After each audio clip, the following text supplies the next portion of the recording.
Jadi alhamdulillah, nahmaduhu wa nusalli wa nusallim ala rasulihil karim, amma ba'd. Pertama dan selamanya kita syukur pada Allah Subhanahu wa taala. Hanya sebenarnya dengan izin Allah Subhanahu wa taala ini Allah Subhanahu wa taala pilih semua yang tengah menonton ni. Kita dah hampir 400 orang, masya-Allah. Terima kasih. Dan share, masya-Allah, masya-Allah. Jadi seperti yang mana kita tahu tajuk kita punya program pada malam ni adalah Muzakarah Nafi Isbat sempena dengan 10 Muharram. Jadi tuan-tuan yang mulia, 10 Muharram ni adalah satu hari yang istimewa yang mana peristiwa-peristiwa besar berlaku.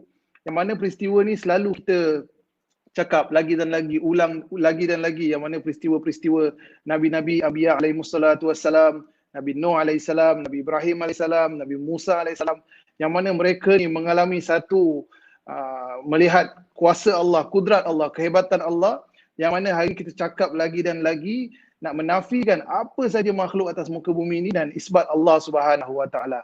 Itulah tuan-tuan mulia kalimah nafi isbat la ilaha illallah. Mungkin yang rumah yang nak tengok ni boleh ikut sekali, la ilaha illallah. Masya-Allah. Jadi la ilaha di kalimah nafi dan illallah ni kalimah isbat. Masya-Allah. Jadi tuan-tuan yang mulia, saya pun tak nak ambil masa panjang, jadi kita jemput teruslah sahabat-sahabat kita yang bersama-sama dengan kita. Masya Allah. Boleh kita punya tim boleh masukkan. Subhanallah. Ustaz Farhan Dai, Abang Ammar Ashraf, Tuan Mikael Andre, Alif Aziz, Abang Faizal Ismail, Abang Khairul Rashid, Abang Arif Aliwatan, Abang Syahrul Rizwan. Subhanallah. Assalamualaikum tuan-tuan yang mulia. Waalaikumsalam. Masya-Allah. Waalaikumsalam warahmatullahi wabarakatuh. Allah. Waalaikumsalam warahmatullahi wabarakatuh. Keajaiban, kehebatan Allah Subhanahu wa taala. Tuan-tuan tengah tengok hari ni. Dulu orang-orang ni tuan-tuan mulia, muka-muka ni ya Allah, bermain di kaca-kaca TV, bermain di corong-corong radio. Kan, tapi hari ni Allah Subhanahu wa taala pilih diorang ni tuan-tuan mulia untuk sama-sama cerita tentang kebesaran Allah. Ini semua pilihan Allah. Kita langsung tak ada apa-apa. Makhluk langsung tak ada kuasa, hanya Allah kuasa. La ilaha illallah. Masya-Allah. Kita tak nak buang masa lagi. Ustaz kita pun, Ustaz Farhan Dai, yang sedang live daripada Kyrgyzstan, yang sedang di jauh-jauh, negara jauh, masya-Allah, yang atas maksud yang sama, nak sebarkan kalimah la ilaha illallah ni, ajak manusia kepada Allah Subhanallah. Jadi kita tak nak buang masa lagi, seperti mana yang kita dah plan, kita dah rancang, insya-Allah kita akan bagi untuk semua masing-masing bercakap. Kita nak terus direct to the point, kita cakap nafi isbat. Percakapan nafi isbat ni sangat penting tuan mulia. Sebab apa? Sebab hari ni kita daripada kecil sampai kita tua, dunia ni dah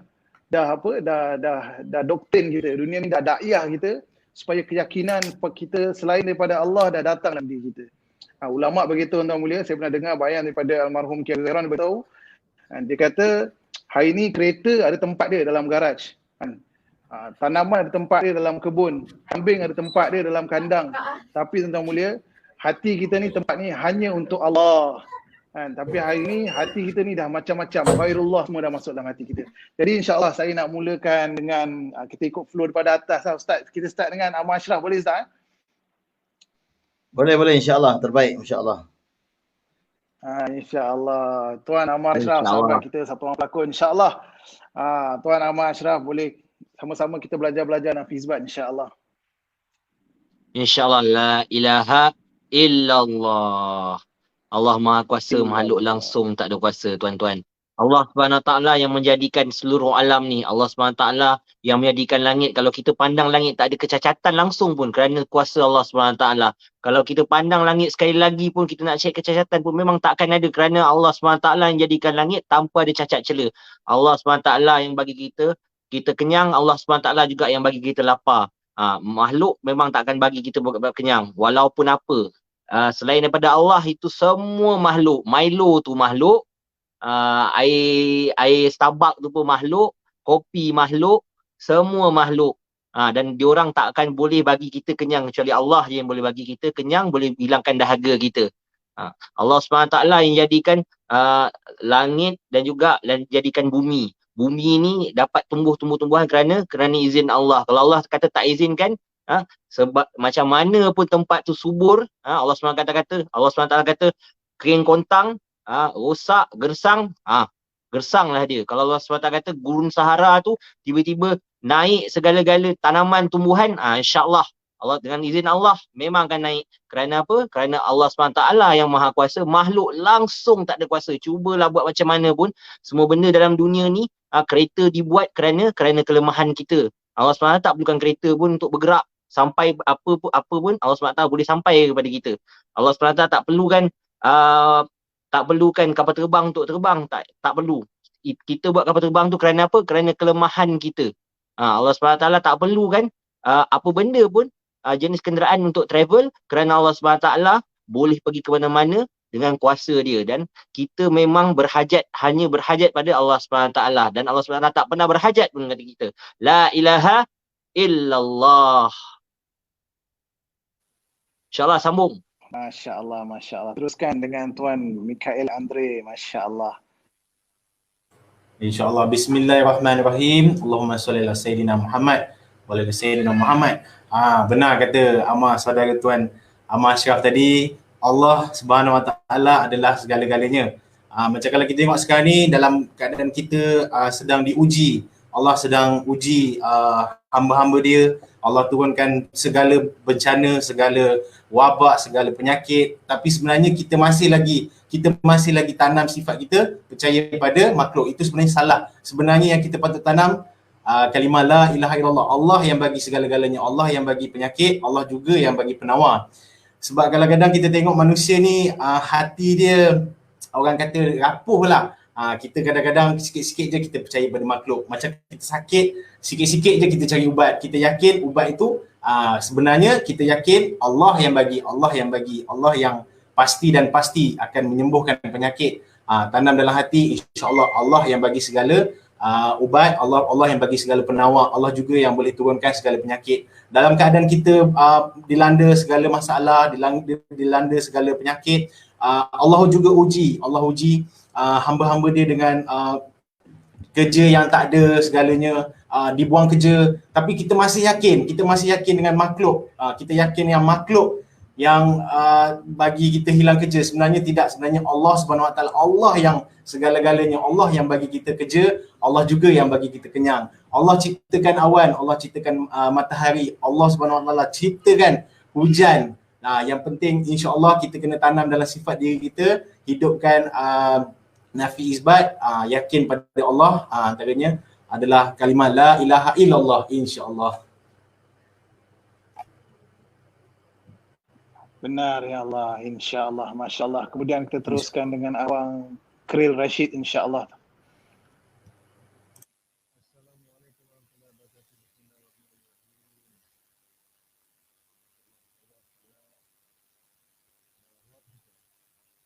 Suara Abang Khairil tak dengar. Abang Khairil. Cakap Abang Khairil, cakap. Suara Abang Khairil tak dengar.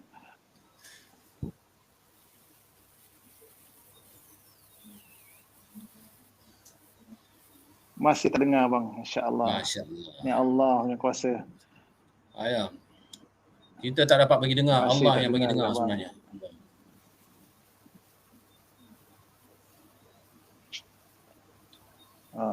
Abang Khairil tak dengar, masya-Allah. Dia dah unmute masih tak dengar. Allah nak bagi tahu bukan mic yang bagi dengar, bukan mulut yang boleh cakap. Masya-Allah. Mungkin kita boleh kita bagi orang lain dulu, insya-Allah. Okey, tim kita tukar dulu. Masya-Allah. Sila bang, Abang Faizal Ismail, masya-Allah. Allahu Akbar. Okey, maaf ya saya tunjuk perabot-perabot mewah di rumah saya ni, masya-Allah. Allah. Dengar. Okey, insya-Allah Abang clear. Teruja dapat bersama dengan rakan-rakan semua. Assalamualaikum warahmatullahi wabarakatuh. Bismillahirrahmanirrahim. Memang clear boleh dengar Masya-Allah ya. La ilaha Allah bagi clear. Allah bagi clear macam tadi ya, bukan mic yang bagi kita bercakap, bukan mic yang bagi dengar suara kita, tetapi yang bagi dengar suara kita adalah Allah. Allah saja. Allah menciptakan 7 petala langit, 7 petala bumi. Allah yang kawal bulan, bintang. Allah yang mengalirkan sungai. Allah yang turunkan hujan. Allah yang suburkan tumbuh-tumbuhan. Dan Allah jugalah yang menyebabkan yang kita dapat melihat langit di atas sana tanpa tiang. Satu tiang pun tak ada. Tapi macam mana langit tu tak runtuh-runtuh. Subhanallah. Itulah hebatnya Allah. Allah pelihara ikan di lautan. Daripada dulu, zaman dulu sampai sekarang, ikan nelayan turun tiap-tiap hari. Satu dunia. Tapi ikan tak pernah habis. Masya Allah. Dari mana datangnya ikan ni? Kita pun tak ada kuasa nak cipta ikan. Kita hanya mampu nak tangkap ikan. Kita hanya mampu nak makan ikan. Tapi yang memastikan ikan sentiasa ada dekat lautan tu, berabad-abad, beratus-ratus tahun, beribu-ribu tahun, hanyalah Allah. Allah yang bagi kegelisahan kepada kita. Allah juga yang memberikan ketenangan kepada kita.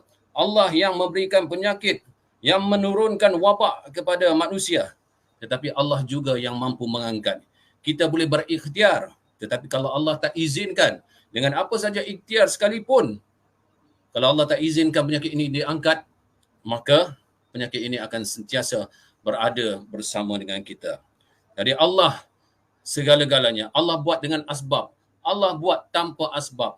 Allah boleh buat bertentangan dengan asbab. La ilaha illallah. Masya Allah. Masya Allah, Masya Allah. Teruskan dengan Abang Syahrul Rizwan, insyaAllah. Kita ikut flow. Assalamualaikum, Ustaz Wahan. Saya izin pakai sebat nak belajar-belajar ikut sunnah. InsyaAllah. Bismillahirrahmanirrahim. Saya pun baru belajar-belajar juga. Nak cakap banyak pun tak tahu. Kan? Tapi itulah idea yang kadang-kadang kita rasa kita yang cakap sebenarnya bukanlah kita. Daripada Allah. Kita rasa apa sahaja usaha yang kita buat. Kita yang buat, bukan kita sebenarnya. Semuanya dari Allah. Hari ini kita rasa kita makan sebungkus nasi. Nasi tu yang mengenyangkan kita. Sebenarnya kalau kita tak makan nasi pun Allah mampu untuk kenyangkan kita. Itu pun dah terbukti dengan Ashabul Kahfi. Allah jaga mereka sewaktu mereka tidur dan Allah bangunkan dia orang.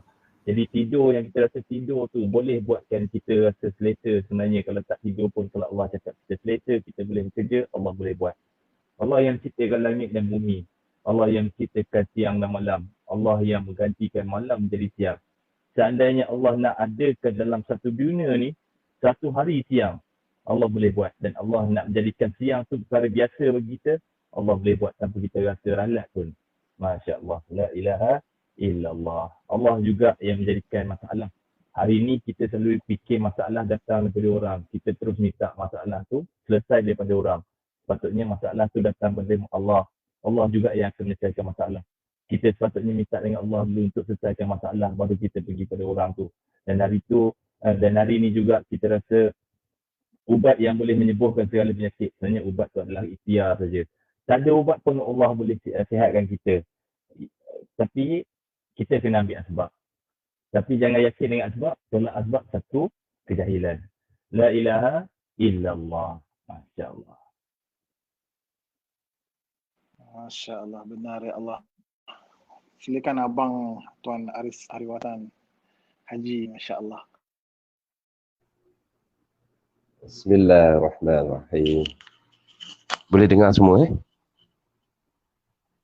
Hello? Boleh bang. Boleh dengar semua? Dengar bang. Dengar, Clear, Alhamdulillah. Masya Allah, clear, Masya Allah. Nyanyi pun boleh ni, clear.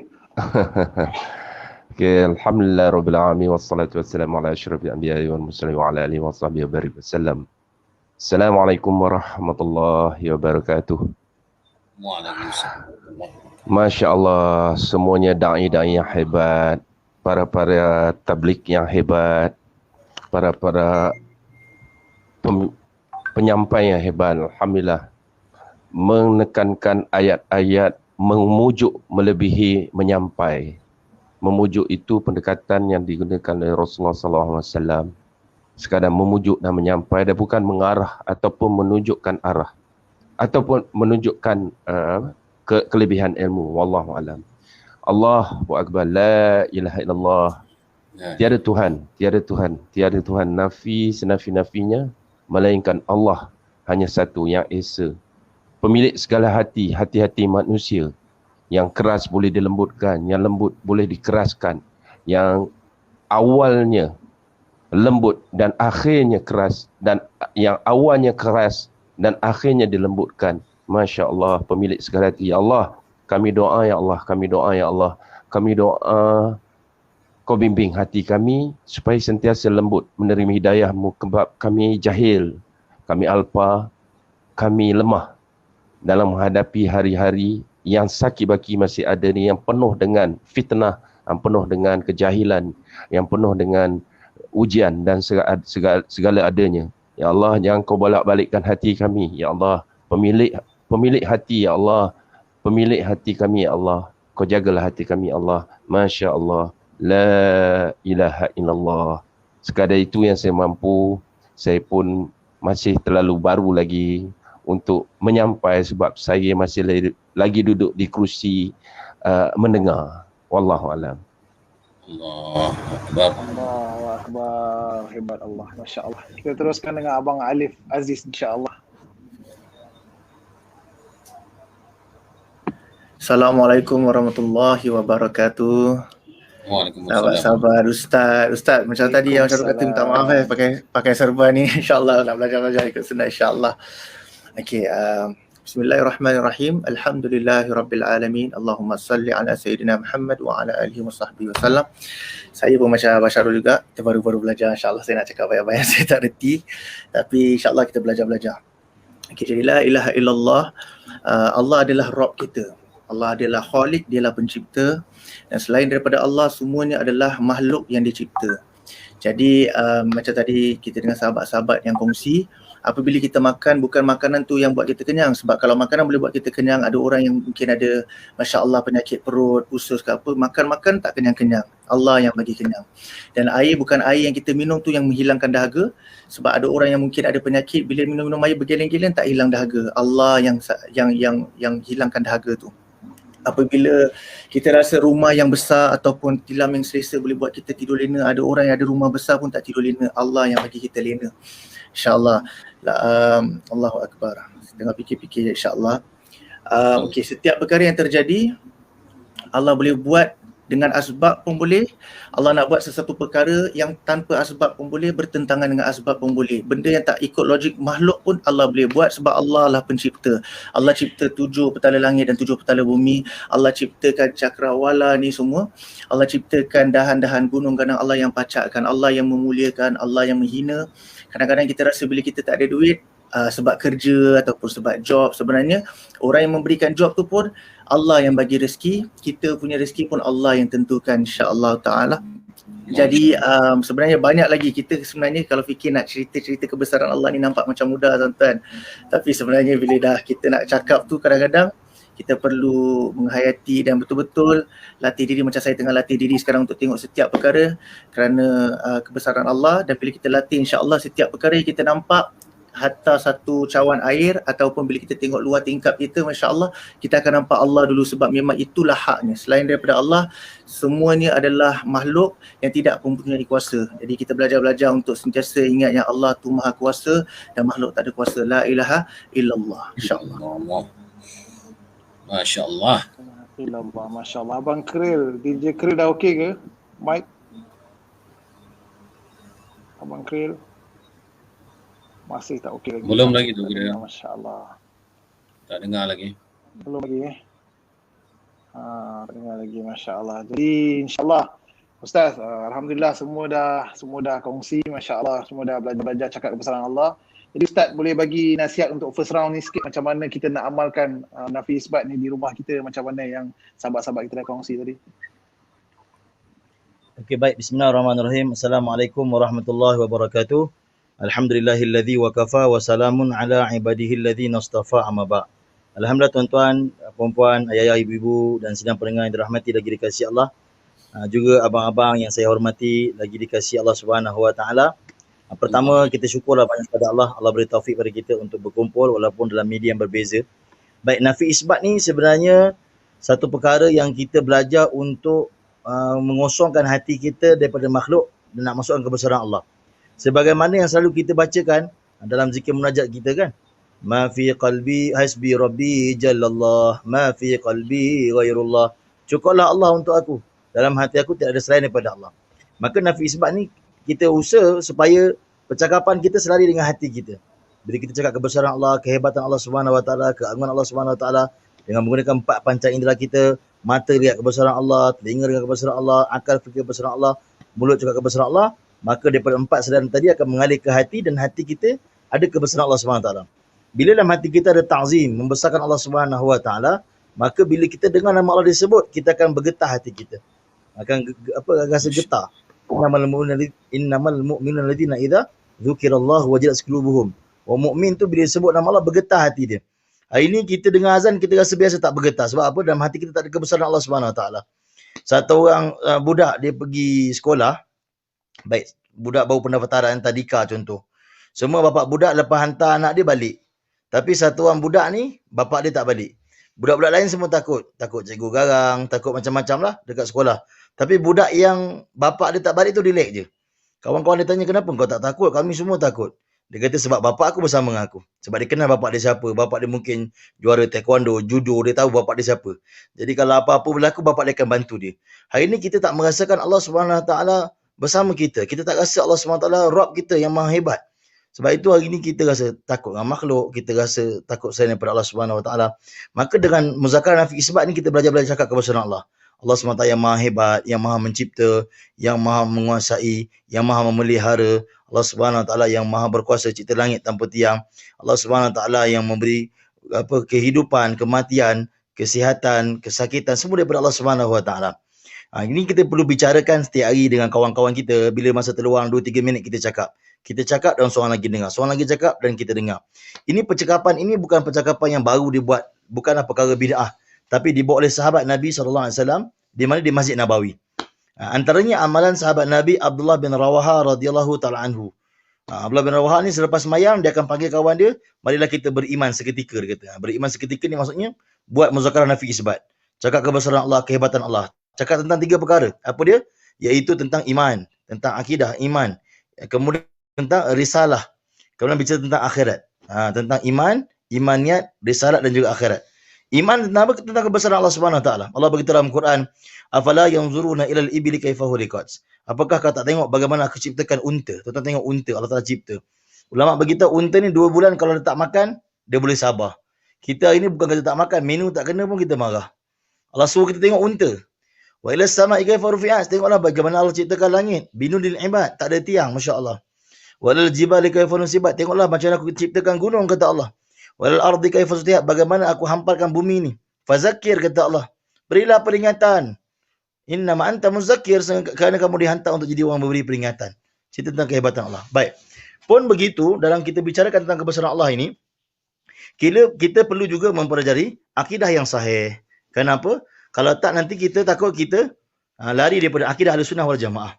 Kerana percakapan yang salah akan menyebabkan kita syirik pada Allah Subhanahu Wa Taala. Maka perlu berhati-hati. Maka sebab itu kita perlu belajar akidah Ahlussunnah wal Jamaah. Akidah Ahlussunnah wal Jamaah, Al-Asy'ariyah wal Maturidiyah, akidah yang sahih. Jangan sampai kita tersilap cakap, akhirnya kita jadi orang Jabariyah. Jadi orang Jabariyah yang rasa kita ni tak ada kuasa apa-apa pun. Semua Allah, tak payah makan. Yang mengenyangkan Allah sampai tak pergi makan. Tak ikhtiar apa pun. Ataupun jadi orang macam Mu'tazilah ataupun Qadariyah yang meyakini dengan usaha dia, dengan ikhtiar dia. Dia yakin dengan usaha dia, dengan makan ubat menyembuhkan. Dengan makan mengenyangkan. Ini akidah yang salah. Adapun Ahlussunnah wal Jamaah, akidah kita, akidah yang mana khalis, akidah yang suci, masya-Allah. Kita ikhtiar, kita makan ubat. Kita makan ubat, tapi kita tak yakin ubat yang menyembuhkan. Yang menyembuhkan ialah siapa? Allah. Kita makan nasi, makan perintah Allah. Kulu wasyrabu, Allah perintahkan. Makanlah, wasyrabu dan minumlah. Tapi kita tak yakini bahawa makanan yang mengenyangkan itu ialah Allah. Ada orang makan sesuap dah kenyang, ada orang makan 2 talam tak kenyang-kenyang lagi. Sebab yang mengenyangkan ialah Allah Subhanahu Wa Taala.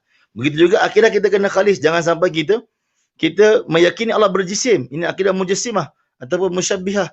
Ataupun akidah-akidah yang salah seperti Jahmiyah dan lain-lain. Masya Allah. Ini kita perlu berhati-hati. Maka sebab itu penting. Dalam kita bicara kebesaran Allah Subhanahu Wa Taala, penting juga untuk kita mempelajari akidah yang sahih supaya kita dapat jalani kehidupan yang betul. Kerana Allah Ta'ala tidak suka hamba yang syirik pada Allah Subhanahu Wa Taala. Allah ampun semua dosa. Allah beritahu dalam Quran. Tapi dosa syirik pada Allah tak ampunkan. Sebab itu ulama kita minta banyakkan doa, Allahumma inna na'udzubika min an nusyrika bika syai'an na'lamu wa nastaghfiruka lima la na'lamu. Minta Allah pelihara kita daripada syirik yang kita sedar ataupun tidak sedar. Sebab itu percakapan iman ini perlu kita ajar kepada anak-anak kita. Bila kita makan, kita tanya anak kita, siapa yang bagi kita makan? Ajar anak kita cakap, Allah. Siapa yang bagi minum? Allah. Waktu makan ubat, kita bagi anak kita makan ubat. Katalah anak kita demam, kita bagi dia makan ubat. Kita tanya dia, siapa yang bagi sembuh? Allah. Ubat ni ikhtiar. Kita makan ubat, tapi yang menyembuhkan ialah Allah. Kerana kita khawatir, kita takut, kita silap cakap. Contoh, saya bagi contoh ni yang terakhir. Ada orang dia cakap, memanglah Allah bagi rezeki tapi kena kerja. Ini percakapan yang salah. Sebab dia kena cakap, kita pergi kerja tapi Allah bagi rezeki. Begitu juga ada orang cakap, dia kata, memanglah Allah bagi sembuh tapi kita kena makan ubat. Ini percakapan yang salah. Percakapan yang betul, kita makan ubat tapi yang bagi sembuh ialah Allah. Jadi percakapan ini kan, insya-Allah, maka ini menyebabkan iman kita akan meningkat dan kita rasa ta'zim kebesaran Allah. Barulah kita takbir semayang, Allahu Akbar, rasa kebesaran Allah. La ilaha illallah. Illallah. Masya-Allah, masya-Allah. Jazakallah khair Ustaz. Jadi kita pergi ke round 2. Insya-Allah round 2 ni macam mana ulama beritahu, orang yang bila dia selalu cakap kebesaran Allah ni, dia dalam kategori ahlul iman. Ahlul iman ni apa? Dia nampak apa saja yang berlaku dalam hidup dia, apa saja yang berlaku depan mata dia, yang dia tahu, yang dia tak tahu, ini semua kebesaran Allah. Ini semua Allah yang aturkan. Jadi insya-Allah mungkin kita boleh start macam tadi juga, ikut urutan yang mana kita kongsi. Macam mana kita nampak kebesaran Allah dalam kehidupan kita, macam mana Allah SWT Maha Kuasa kan, yang takdirkan suatu perkara dalam kehidupan kita yang membina iman kita. Mungkin tuan-tuan boleh share. InsyaAllah kita boleh start dengan Tuan Ammar Ashraf, insyaAllah. Masya Allah. Assalamualaikum warahmatullahi wabarakatuh. Sekali lagi saya, insyaAllah, la ilaha illallah. Allah Maha Kuasa, makhluk langsung, tak ada kuasa. Dalam dunia ni kan, Allah SWT je yang boleh bagi hidayah.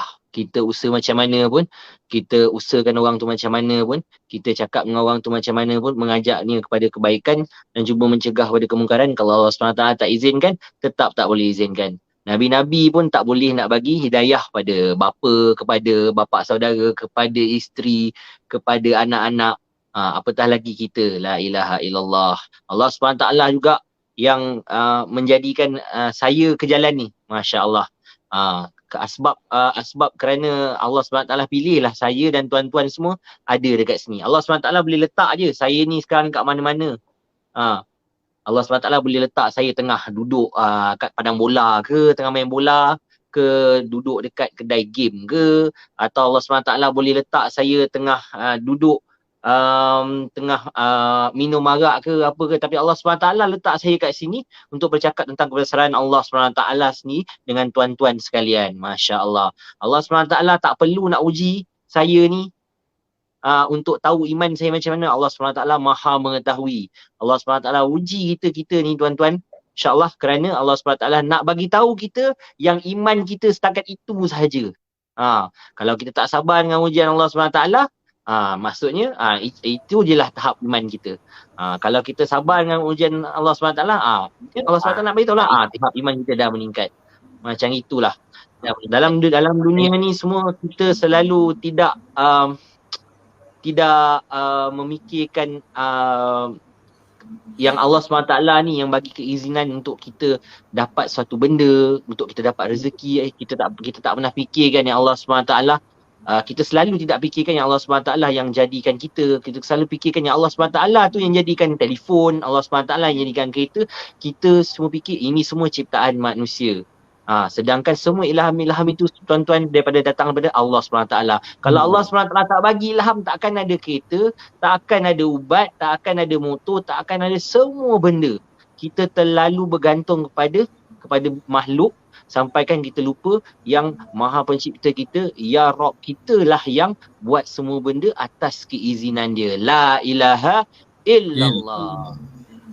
Allah, Masya Allah. Kita boleh teruskan dengan Tuan Mikhail Andre, insyaAllah. Tuan kakuzari sikit, apa benda kebesaran Allah yang Tuan dapat lihat, Masya Allah, macam mana Allah zahirkan. Allah Akbar. Masya Allah. Bila dengar saudara Ammar tadi, tersentuh hati untuk saya sedikit sebanyak nak kongsikan kisah saya, perjalanan saya daripada orang kata manusia yang kita anggap kebesaran Allah ni masa tu kita tak berapa fikir sangat kan. So masa saya Allah pilih masa saya keluar ke jalan Allah, di antara sebelum keluar ke jalan Allah dan sebelum saya keluar ke jalan Allah ni, ya Allah, memang kita ni manusia penuh dengan dosa lah tuan-tuan. Dosa yang kita buat ni mungkin ada kala besar, ada kala kecil, tapi macam mana terlibatnya saya dengan jemaah-jemaah ni apabila ketika zaman abang saya ada mengarah satu filem Ustazmu Tunggu Aku Datang, masa tu jemaah dah bentuk abang saya dan ayah saya keluar untuk buat satu jemaah lah di Bukit Antara Bangsa. Ketika itu tuan-tuan, saya dalam hati kalau kata kalimah la ilaha illallah, masya-Allah, tipis sangat. Memang kita yakin pada makhluk. Masa tu jemaah ajak saya, Mikael, jomlah kita keluar dengan abang-abang saya semua kan. Tapi dalam hati saya masih lagi ada yakin yang makhluk bagi rezeki, masih ada yakin lagi yang makhluk bagi rasa kenyang. Dan masa tu saya rasa sangat-sangat rasa macam kosong tau tuan-tuan. So bila benda ni berlaku, beberapa tahun lepas tu Allah gerakkan hati. Allah SWT Maha Berkuasa. Allah macam Tuan Amal kata tadi, hidayah tu Allah yang bahagi. Allah yang bagi hidayah pada hamba-hamba dia. Wallahu a'lam, mungkin Allah bagi hidayah kepada saya 2-3 tahun lepas tu Allah pilih saya untuk keluar jemaah. Masya Allah tuan-tuan, bila dapat kenal, bila kita kenal kebesaran Allah, bila kita kenal kalimah la ilaha illallah, bila kita masuk, menusuk dalam hati, menangis tuan-tuan, kita menangis tuan-tuan. Malam-malam bila bila kita dalam keadaan berjemaah di dalam masjid, mereka menangis tuan-tuan. Malam-malam mereka menangis. Mereka menangis kerana Allah. Mereka fikir risau pada umat. Mereka buat taklim. Menangis ketika sahabat-sahabat Nabi. Menangis ketika sahabat-sahabat Nabi berperang. Sahabat-sahabat Nabi dibunuh. Mereka rasa itulah kebesaran Allah. Allah bagi rasa nikmat kalimah la ilaha illallah dalam hati. Bila kita keluar jemaah malam-malam, dulu kalau saya sebelum ikut jemaah, saya tak buat apa tuan-tuan. Malam tidur rasa selesa, tapi saya rasa bukan Allah yang bagi, saya rasa nikmat makhluk yang bagi. Tapi bila kita tidur dalam keadaan jemaah, kita tidur dalam keadaan rahmat Allah, Allah bagi rahmat, kita tidur malam-malam, kita bangun, kita menangis, kita risau. Betul ke yang kita dapat ni akan kekal selama-lamanya? Allah boleh tarik tuan-tuan, Allah boleh tarik nikmat. Allah boleh tarik nikmat kita punya rasa nak keluar jemaah. Allah boleh tarik nikmat istiqomah kita. Tuan-tuan, yang penting jaga kalimah la ilaha illallah ya tuan. Jaga kalimah la ilaha illallah, insya-Allah. InsyaAllah. Masya-Allah, masya-Allah. Subhanallah. Insya-Allah kita boleh teruskan dengan ikut urutan Abang Alif Aziz ada kat atas ni. Insya-Allah Abang Alif. Baik, insyaAllah. Assalamualaikum sekali lagi. InsyaAllah. Macam mana Amang ni kita cerita apa yang dalam kehidupan sikit insyaAllah. Tentang kehidupan kita insyaAllah. Okey. Sebenarnya sebelum saya pun baru belajar sangat Allah yang kata pilih untuk keluar di jalan Allah, untuk hadirkan kawan-kawan yang masya-Allah, guru-guru yang masya-Allah untuk saya tak ada apa-apa istimewa tuan-tuan. Kalau Allah nak pilih orang lain yang jauh lebih baik, Allah boleh buat sebab Allah yang Maha Kuasa, Allah yang berkehendak dan Allah yang Maha mengetahui. Jadi nak kata sikit sebelum saya keluar ni, masya-Allah, saya rasa bukan saja saya tapi keluarga dan juga orang ramai pun tahu juga sedikit sebanyak tentang kisah-kisah saya, masya-Allah. Tapi semacam tadi Abang Mikael cakap, kita dulu ada rasa yakin dengan makhluk sebab kita tak pandai, kita tak tahu kebesaran Allah macam mana, kita tak selalu fikir tentang kebesaran Allah. Jadi kalau dulu macam job tak ada ke apa, kita akan selalu rasa macam kita perlu berbuat baik yang berlebih-lebihan kepada orang. Semata-mata untuk apa? Bagi hadiah lebih-lebih. Contohnya untuk saya lah, saya cakap untuk saya, bagi hadiah, beli mahal-mahal. Mak saya pun saya tak bagi hadiah tu, tapi saya sanggup bagi hadiah tu dekat orang yang saya rasa pada waktu tu boleh kasih saya job tu, boleh kasih saya kerja. Padahal bila kita dah tahu sekarang, subhanallah, rezeki orang yang memberikan pekerjaan tu pun datang daripada Allah, rezeki saya pun Allah yang bagi. Kalau Allah nak bagi tanpa perlu saya berlebih-lebihan berbaik-baik pun boleh. Kan kita dengan Allah pun kita tak ada buat baik. Sebenarnya Allah lah yang maha pemberi rezeki. Makhluk semua, binatang ke manusia ke sesiapa, bos-bos ke apa ke CEO ke apa, semua makan rezeki Allah. Saya makan rezeki Allah, diorang makan rezeki Allah. Tapi itulah atas kelemahan saya dan atas kelemahan saya tak pernah berfikir tentang kebesaran Allah, tak pernah bercakap. Masya Allah, bila saya dah jumpa jemaah ni, baru Alhamdulillahirrabbilalamin, belajar-belajar para sahabat-sahabat kat dalam jemaah ni selalu ingatkan, dan saya rasa amazing benda tu. Betul tuan-tuan.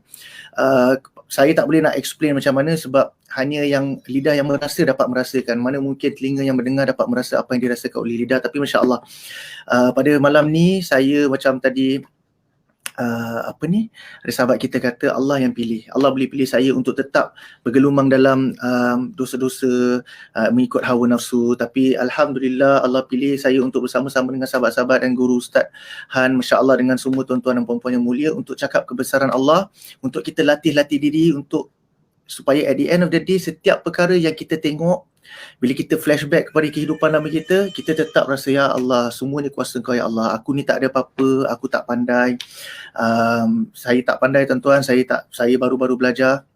Dan macam tadi, Masya Allah, yang saya terkesan dengan sahabat kita kata, Allah lah yang memberi hidayah, Allah yang memberikan kefahaman, dan Allah juga boleh tarik kefahaman tu. Allah saja yang boleh tarik hidayah tu pada bila-bila masa. Jadi untuk saya ini peringatan untuk saya supaya sentiasa ingat kalimah la ilaha illallah.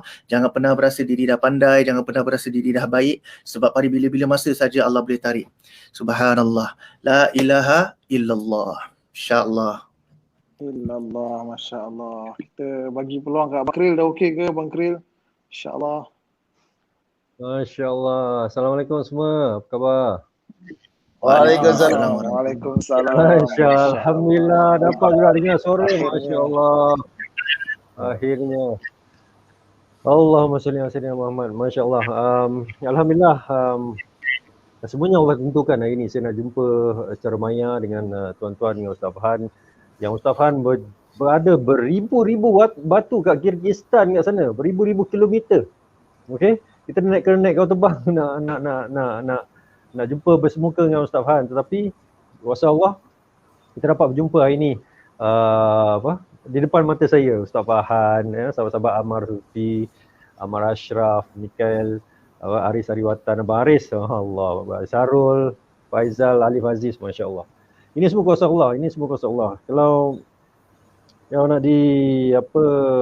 nak diimbas kembali tentang saya, kalau ikutkan saya nak cerita sikit masa mula saya menghadiri Temu Duga untuk menjadi DJ radio era masa tu tahun 98 kalau tak silap. Okey, yang datang beratus-ratus orang datang untuk uji bakat untuk masa tu radio era baru nak dipancarkan, baru nak disiarkan. Beratus-ratus orang. Dan saya bila sampai saja di Temu Duga terbuka tu, first impression saya dah cakap, oh habis aku, saya tak akan dapat job ni. Masya Allah, saya tak akan dapat job ni. Padahal saya memang sangat-sangat minat jadi DJ. Saya dah cakap masa tu, susah lah. Keberangkalian saya nak dapat kerja tu ialah satu nisbah 300-400 kan, dan mereka hanya memerlukan masa tu cuma 5-6 orang. Jadi keberangkalian saya 6 daripada 300 contoh. Tetapi Allah dah tulis semuanya ini 50,000 tahun sebelum kita semua diciptakan kan. Allah dah tentukan yang kerja itu, jawatan saya sebagai penyampai radio era tahun 1998 tu, salah satunya telah ditulis nama saya sebenarnya. Telah ditulis. Saya pun tak sangka, saya bukanlah kata masa saya datang uji bakat tu, saya orang kata macam ada X factor ke, saya gempak gila-gila ke, tak ada. Biasa je. Pasal mula first impression saya datang kan, saya dah rasa macam saya dah down 80%. Saya dah down 80% kat situ. Saya dah, keyakinan diri saya dah ke laut, Masya Allah. Jadi saya menjalani uji bakat macam orang lain mungkin jauh lebih apa orang kata performance dia, pasal saya ni cepat gementar. Saya sangat-sangat gementar. Keluarga saya semua tahu saya ni pemalu, pendiam lah tu. Seorang pendiam boleh jadi DJ. Come on kan. Masya Allah. Tapi itulah dia. Saya uji bakat, saya diberikan skrip. Saya baca skrip yang tertulis itu. Saya tak rasa pun suara saya lebih baik daripada yang lain-lain tu. Saya dengar banyak lagi mereka yang ada suara-suara berkualiti radio kat situ. Ramai lagi kat situ yang berpuluh-puluh lagi. Semua suara radio. Dah saya punya keyakinan jatuh lagi 5%, jatuh lagi 10%. You know, at the end bila saya duduk untuk diuji bakat, giliran saya untuk diuji bakat oleh penguji bakat yang ada 2, 3, 4 orang kat depan tu, yang saya tak nampak muka. Saya duduk dalam studio dan dia orang duduk di belakang sana dan saya cuma dibekalkan dengan skrip. Bila tiba giliran saya untuk baca skrip untuk uji bakat, dia nak test suara, nak test cara penyampaian semua, saya rasa keyakinan diri saya dah tinggal 5 atau mungkin 4% saja. Tapi itulah dia. Saya buat uji bakat tu dengan suara gementar saya, dengan apa, saya tidak buat suara, tak tiru suara-suara orang apa, saya melontarkan suara saya sendiri. Cara penyampaian pun saya tidak kata, Assalamualaikum warahmatullahi wabarakatuh. Tak ada, saya tak ada buat style DJ, saya tak ada pengalaman langsung jadi DJ, langsung tak ada, zero. Masya Allah. Tapi saya buat juga. Saya datang dengan isteri saya sedang mengandung anak saya yang pertama masa tu tahun 98. Dan selepas daripada uji bakat tu, dah lepas semua, okey, dia pun kata baik, terima kasih Encik Gairil, atas uji bakat saya dah baca skrip berapa semua. Kemudian berdiri, dia tengok saya punya profile sikit. Okey, saya tak rasa ada apa-apa yang istimewa, tak ada expecter langsung. Kemudian saya balik dengan muka down saya, yalah, kita akan rasa macam tu kan, kita akan rasa kenapalah aku tak buat lebih baik, you know. Bila kita dah balik, bila kita dah ada dengan keluarga kita, bila kita dah ada dengan ahliah isteri kita dah rasa tenang sikit kan, rasa tenang. Jadi keyakinan kita dah kembali. So masa itulah kita fikir balik, kenapalah aku tak buat lebih baik, kenapalah gementar dan sebagainya kan. Ini pengalaman pertama kan kita pergi uji bakat di sebuah stesen Astro masa tu kan, stesen baru. So of course kita rasa gementar. Dan saya balik dengan rasa down saya, tapi tak apa. Saya kata tak apa. Kita serah je, kalau adalah insya-Allah. Maka saya beritahu kepada kakak-kakak saya pergi audition apa semua. Dia orang tahu saya suka minat jadi DJ. Kemudian tanpa pengetahuan saya, kakak-kakak saya rupanya telah puasa, telah doa, telah solat hajat untuk saya supaya saya dapat job tu. Kemudian saya pergi uji bakat tu.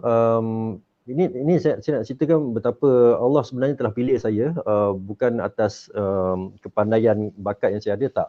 Memang Allah dah pilih saya, kebesaran Allah. Allah dah tulis nama saya kat situ.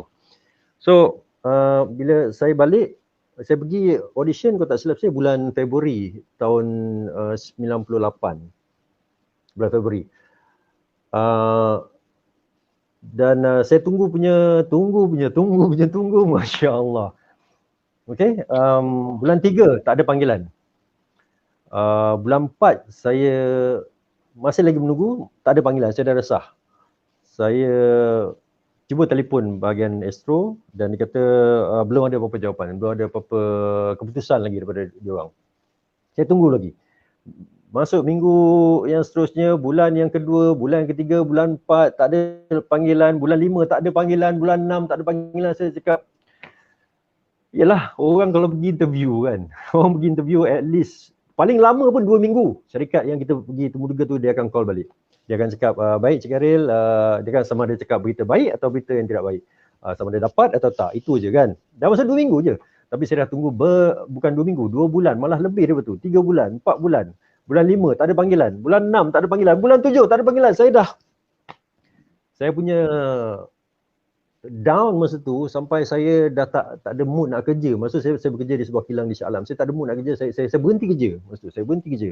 Pasal saya dah tak ada minat saya untuk jadi DJ, macam dah berkecai, hancur berkecai. Kemudian pada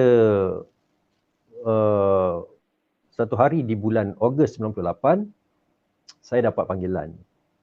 Saya dapat panggilan yang tak disangka-sangka langsung. Langsung tak disangka. Harapan tu memang dah punah, Masya Allah.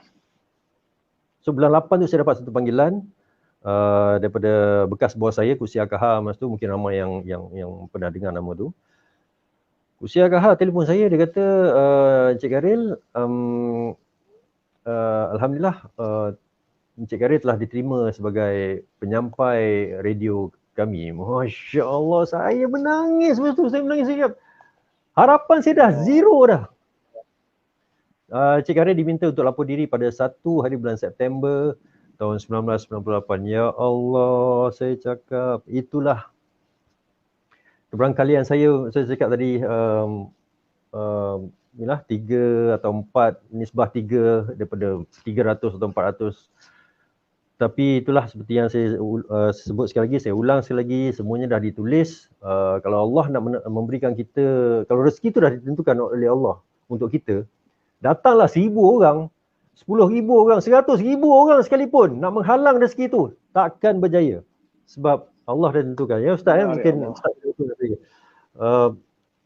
satu dunia akan nak rebut rezeki itu daripada saya, mereka tak akan berjaya kerana Allah dah tentukan rezeki itu saya punya.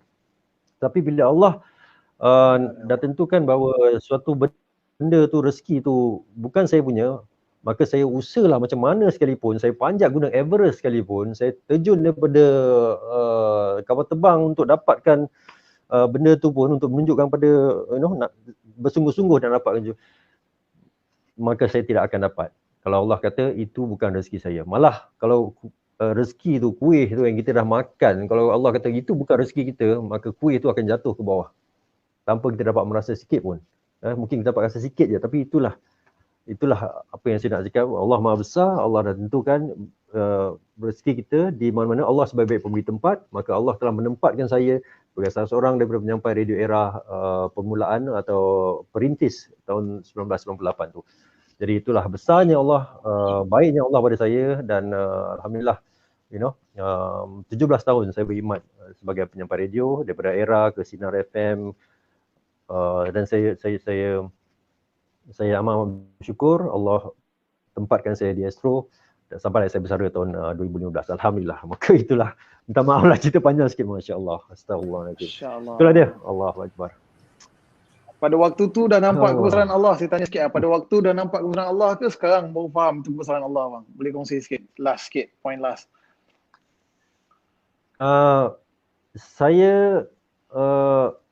Saya dah nampak sebenarnya. Saya Alhamdulillah, saya sekolah agama Ma'had Hamidiah di Kajang dulu. Jadi Alhamdulillah saya ada asas-asas agama tu ada. Jadi saya yakin bahawa memang Allah dah rezekikan itu untuk saya. Saya yakin dengan kebesaran Allah masa tu. Cuma dia punya level of confidence tu tidak setinggi macam sekarang lah. Alhamdulillah. Allahu Akbar. Masya-Allah, masya-Allah. Rezeki Allah bagi. Boleh teruskan dengan Abang Faizal Ismail, insya-Allah. Masya-Allah. Masya-Allah. Tempat lain lah. Saya sampai sepadang Malaysia Thailand dah sekarang ni. InsyaAllah saya akan cross ni untuk keluar Kurush. Semoga sahabat-sahabat semua dapat ikut sikit. Masya-Allah. Semoga satu hari betul-betul berlaku ya, sahabat sekalian, insya-Allah. Sebab kita tengah tunggu ni keadaan situasi semasa ni kembali pulih. Mudah-mudahan Allah izinkan. Tetapi ini adalah satu tamparan hebat kepada kita sebagai hamba dia. Ya, kerana dia nak bagi tahu yang aku ni ada, Allah. Aku ni Allah. Aku ada. Yang mungkin selama ni hamba-hamba aku ni, kita semualah ya, terlupa dengan kewujudan dia sebenarnya. Kita buat apa saja, kita pergi kerja, kita dapat kerja, ya, kita dapat gaji bulan-bulan, kita rasa itu semua adalah hasil titik peluh kita. Itu satu ayat yang macam hasil titik peluh saya ni. Abang FBI, ni gambar video Abang FBI sangkut. Ya ke? Allahu Akbar. Itulah saya pun baru perasan. Saya ingat saya menunduk aja ni. Tapi tak. Sekejap Masya Allah. Itulah tunduk. Saya cuba Tapi suara dengar Suara dengar Suara tapi tawaduk, Masya Allah. Silakan pandangan. Tak, saya ni pemalu. Tunduk pandangan Allah. Dia antara dua tu, sama ada tunduk berzikir ataupun lena. Abang Aris faham bagaimana saya. Okey, sekarang okey. Alhamdulillah dah. Saya dah betulkan dah. Sekejap kamera ni kena tukar sikit Sekejap Subhanallah. Okey, go insya-Allah. Okey bang, insya-Allah terbaik. Okey. Minta maaf kat mana saya tadi? Sambung je lah Kat Thailand, Malaysia Thailand bang. Sempadan Malaysia Thailand. Ada dah lepas dah tu sebenarnya.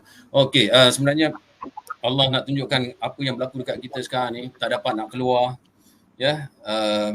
tak dapat nak buat apa rutin kita yang mungkin dah berpuluh-puluh tahun kita hidup di atas dunia ni, tiba-tiba Allah bagi satu orang kata apa makhluk halus tapi dalam bentuk yang begitu banyak sekali yang kita tak nampak. Selama ni kita nampak manusia tu sebagai musuh kita. Kita nampak orang lain tu, mungkin kita ada iri hati dekat dia. Kita mungkin ada satu perasaan yang buruk dekat dia. Tapi sekarang ni kita nak tengok siapa yang menyebabkan kita tak boleh keluar. Kita nak tengok pun tak boleh dia. Mana dia ni? Tak ada. Tapi dalam keadaan inilah yang sebenarnya Allah nak menjadikan situasi kita ni, nak bagi tahu yang aku yang bagi korang semua ni. Aku yang bagi makhluk halus ni yang korang tak boleh nampak ni, supaya korang dapat tengok sehalus-halus makhluk ini. Inilah yang menunjukkan sebesar-besarnya kebesaran aku. Yang korang selama ni mungkin lupa. Yang korang selama ni mungkin lalai, mungkin tinggalkan apa yang perintah aku suruh. Dan tak dinafikan. Inilah dia satu kebesaran yang kita dapat tengok sebenarnya. Dan saya sendiri, saya mengakui fasa sebelum saya keluar dengan jemaah adalah satu fasa yang saya tak tahu di mana saya letakkan diri saya. Saya tak tahu nak letakkan diri saya masa tu macam satu kejayaan ke, ataupun zaman kegemilangan ke, zaman yang naik pentas terima award, yang dinobatkan sebagai penyampai itu sebagai satu kegemilangan ataupun satu kegelapan untuk saya sebenarnya. Masya-Allah. Kalau boleh, kamera saya masalah lagi sebenarnya. Tapi yang boleh dikatakan apa yang Allah bagi dekat kita, segala apa yang kita lalui itu sebenarnya walaupun ia merupakan satu kejayaan di dunia ini, kita kena tengok ia sebagai satu ujian. Ia adalah satu ujian. Apa yang datang kepada kita, sama ada kaya, sama ada miskin, dalam bentuk harta, dalam bentuk kemewahan, dalam bentuk anak-anak, isteri, itu semua ujian untuk kita. Tetapi apabila kita dipalsukan dengan keindahan dunia itu, kita terlupa yang sebenarnya Allah yang memberikan kita semua itu. Sehinggalah satu harinya dia bagi ujian dekat saya macam Allahu Akbar. Senang je, dia tarik apa tau, nikmat tidur saya je. Saya tak boleh tidur, bukan berhari-hari tetapi berbulan-bulan. Subhanallah. Ya Allah, kan? Nikmat tidur ni kalau macam nak pejam mata malam memang tak boleh, tapi siang pun tak boleh. Saya jumpa dengan pakar-pakar agama semua. Mula-mula tu saya pergi ke hospital, tetapi dia orang kata saya tak ada apa-apa masalah kesihatan. Tapi masalah tu berlarutan. Hari demi hari, sehinggalah saya berjumpa dengan mereka yang dalam pakar agama. Mereka kata mungkin ada gangguan tertentu yang menghantui saya. Jadi mereka sediakan amalan-amalan zikir kepada saya. Mereka minta saya untuk mulakan solat tahajud secara istiqamah, tambah solat-solat sunat, apatah lagi solat-solat fardu supaya dijaga pada awal waktu dan kalau boleh berjemaah. Memang pada mulanya sangat-sangat payah, tapi ya, dengan keazaman untuk memulihkan kesihatan diri, memulihkan balik nikmat tidur yang saya hilang itu, maka saya pun macam okey, saya kena paksa diri. Mula-mula memang kena paksa diri untuk istiqamah. Berat macam mana pun paksa. Dan dalam keadaan saya memaksa diri itu, saya minta, menangis kepada Allah, ya Allah, Engkau bagilah aku jalan keluar, ya Allah. Jalan keluar, ya Allah, daripada masalah ini. Aku nak dapat balik apa yang Kau ambil daripada aku ini, ya Allah. Apalah yang Kau cuba bagi kat aku ini, ya Allah. Kenapa ujian ini berat untuk aku, ya Allah. Semuanya saya luahkan dekat Dia, ya Allah. Kalau aku ada salah yang banyak, ya Allah, Engkau ampunkan aku, ya Allah. Engkau ampunkanlah aku, ya Allah. Satu demi satu, sedikit demi sedikit. Setiap hari saya buat perkara tu, lama-lama dia menjadi ringan. Tetapi ya, bukan senang sebenarnya nak istiqamah. Bangun hari-hari, ya, kena jaga zikir hari-hari, baca Quran. Bila saya tunjukkan aku jalan keluar tu, subhanallah, satu hari, ya, sahabat saya bagi tahu yang ada jemaah tengah keluar. Jemaah Ustaz Farkan Da'i. Masa tu, Masya Allah. Dan Ustaz Farkan pun saya pernah jumpa dengan beliau di Madinah semasa beliau masih lagi belajar di sana, subhanallah. Dan pada masa itu saya ambil keputusan untuk telefon Ustaz Farkan yang sudah pun berada di Malaysia lah, tengah bergerak dengan jemaah. Dan kemudian Ustaz Farkan menjemput saya untuk keluar bersama dengan jemaah tabligh ni selama 3 hari, di mana di tempat yang saya tengah berada pada ketika itu, dia pun tak tahu, jemaah pun tak tahu saya ada kat situ, saya pun tak tahu mereka akan pergi ke situ, iaitu di Madrasah Batang Kali. Jadi itulah dia, ya. Allah temukan saya dengan jemaah ini sebagai satu bentuk jalan keluar. Jawapan kepada doa saya tadi. Saya minta jalan keluar. Memang betul keluar 3 hari. Sahabat sekalian. Subhanallah. Memang keluar terus. Kan? Sedangkan sebelum itu memang saya tak nak keluar rumah pun. Memang kita dalam keadaan yang ialah orang kata anxiety, depression dan sebagainya. Memang tak nak keluar rumah, memang tak nak jumpa orang. Dan dekat situ juga saya bertemu semula dengan sahabat lama saya, Krail. Subhanallah, ya. Dan pada mulanya saya ikut jemaah ketika itu, saya rasa macam okey, yang pertama saya tak tahu apa yang akan berlaku. Sebab dulunya sebelum tu saya mengaku bila nampak tabligh memang saya lari jugalah. Sebelum tu. Tapi kali ini saya paksa. Saya rasa inilah jalan keluar yang Allah nak tunjuk dekat aku. Saya ikut.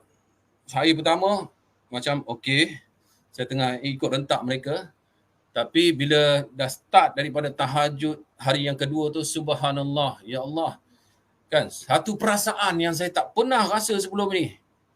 Dia menusuk dalam hati, dalam kalbu saya. Masya Allah. Dengan bayan yang diberikan, bayan ni kalau sahabat-sahabat di FB, ya, dia seperti tazkirah, ya, orang-orang tabligh ni dia panggil bayan lah, ya, tetapi yalah, bayan ni agak berbeza sikit. Kalau nak dipahamkan dia seperti tazkirah juga. Kalau nak faham lagi kena keluarlah, sudah pasti. Dan dengan amalan-amalan yang ataupun pengisian selama 3 hari tersebut, dan akhirnya pada hari terakhir tu, semasa kita nak berpisah tu, saya rasa macam ya Allah, takkan aku dah nak habis dah. Aku berada dalam satu keadaan yang aku sangat suka. Ya, yang aku rasa sangat lain daripada apa yang pernah aku lalui sebelum ni. Satu perasaan yang sangat berbeza, pengalaman yang sangat berbeza. Macam mana aku nak keluar ni? Dan masa bagi Kak Kuzari tu, subhanallah lah. Memang menitiklah air mata saya kan. Dan saya beritahu dekat Ustaz Farkan supaya lepas ni kalau jemaah keluar, ya, tolonglah beritahu saya. Tolonglah beritahu saya bila lagi nak keluar. Dan selepas itu keluar lagi dan lagi, alhamdulillah. Allah pilih lagi dan lagi bersama jemaah Ustaz, ada juga bersama dengan jemaah lain juga. Subhanallah. Memang apa yang boleh saya katakan secara ringkas, sebab saya tak nak ambil masa banyak sangat. Ya. Selepas saya keluar itu, hati saya makin tenang. Amalan saya makin istiqamah, ya, setelah kita bawa sesuatu daripada keluar 3 hari, ya, berkali-kali itu kita bawa balik ke rumah. Kita keluar kali pertama, kita akan bawa balik sesuatu. Keluar kali kedua, setiap kali kita keluar, kita akan bawa balik sesuatu yang berbeza untuk kita amalkan di rumah, untuk kita kongsikan bersama anak-anak isteri kita. Dan lama kelamaan, saya dapati masalah-masalah yang saya hadapi itu, Allah selesaikan satu-satu. Satu demi satu. Yang saya nak cakap khusus-khusus masalah ni, memang banyak sangat masalah. Satu demi satu. Dan saya sendiri tengok macam mana keluarga saya berubah. Alhamdulillah anak saya yang dulu darjah 3 di sekolah biasa, sekarang ni saya terus masukkan dia ke dalam madrasah dan sekarang dia dah dapat hafal dah. Surah-surah asas, surah-surah lazim seperti Al-Waqi'ah, Ar-Rahman. Itu satu kehebatan yang saya rasa kebesaran Allah, yang dia memang nak pilih kita supaya dia nak bagi kebaikan kepada kita. Dia nak pilih kita ni. Dia pilih kita ni sebab dia nak bagi kebaikan kepada kita. Allahu Akbar. Dan sekarang ni, saya berada di, itulah panjang sangat cerita ni.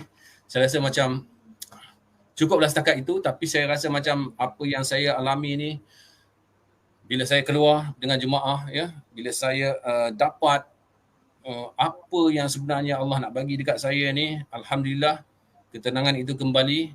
Saya pun dapat tidur seperti biasa semula. Anak-anak dan isteri semua pun dapat istiqamah melakukan amalan.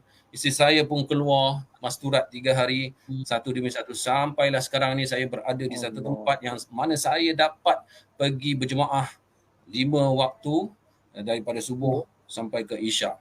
Dan saya minta sangat, kita minta sangat kepada Allah supaya kekalkan kita dalam usaha dakwah ini. Macam kata Mikail tadi, kita takut sangat kalau Allah tarik nikmat ni daripada kita, subhanallah. Kita doakan sama-sama sebab syaitan akan sentiasa datang untuk mengganggu kita, akan cuba menyesatkan kita.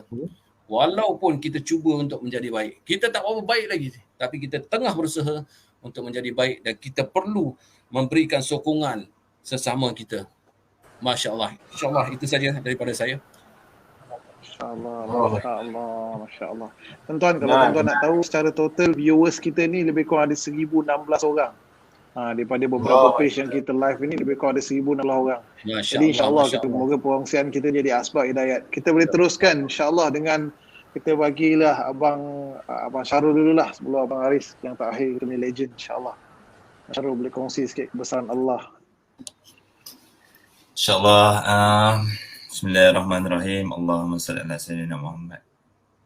Kebesaran Allah, sebenarnya banyak kebesaran Allah yang dah jadi pada saya, tapi ada 2 perkara yang saya ingat sekarang ni, yang mana yang pertamanya tahun 2017 saya baru dapat Ali, anak saya Muhammad Lut Ali.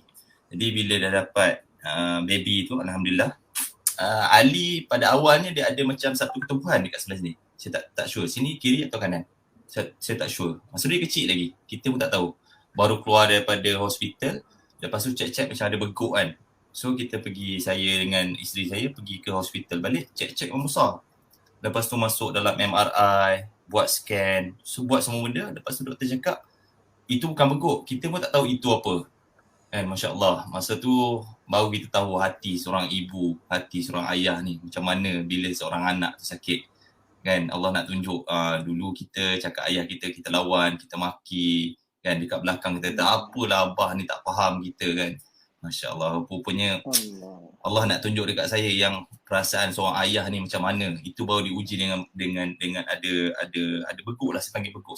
Tapi bukan beguk lah, ketumbuhan tu agak besar juga. Lepas tu bila scan memang ada benda tu, abah dengan Umi masa tu tengah buat haji.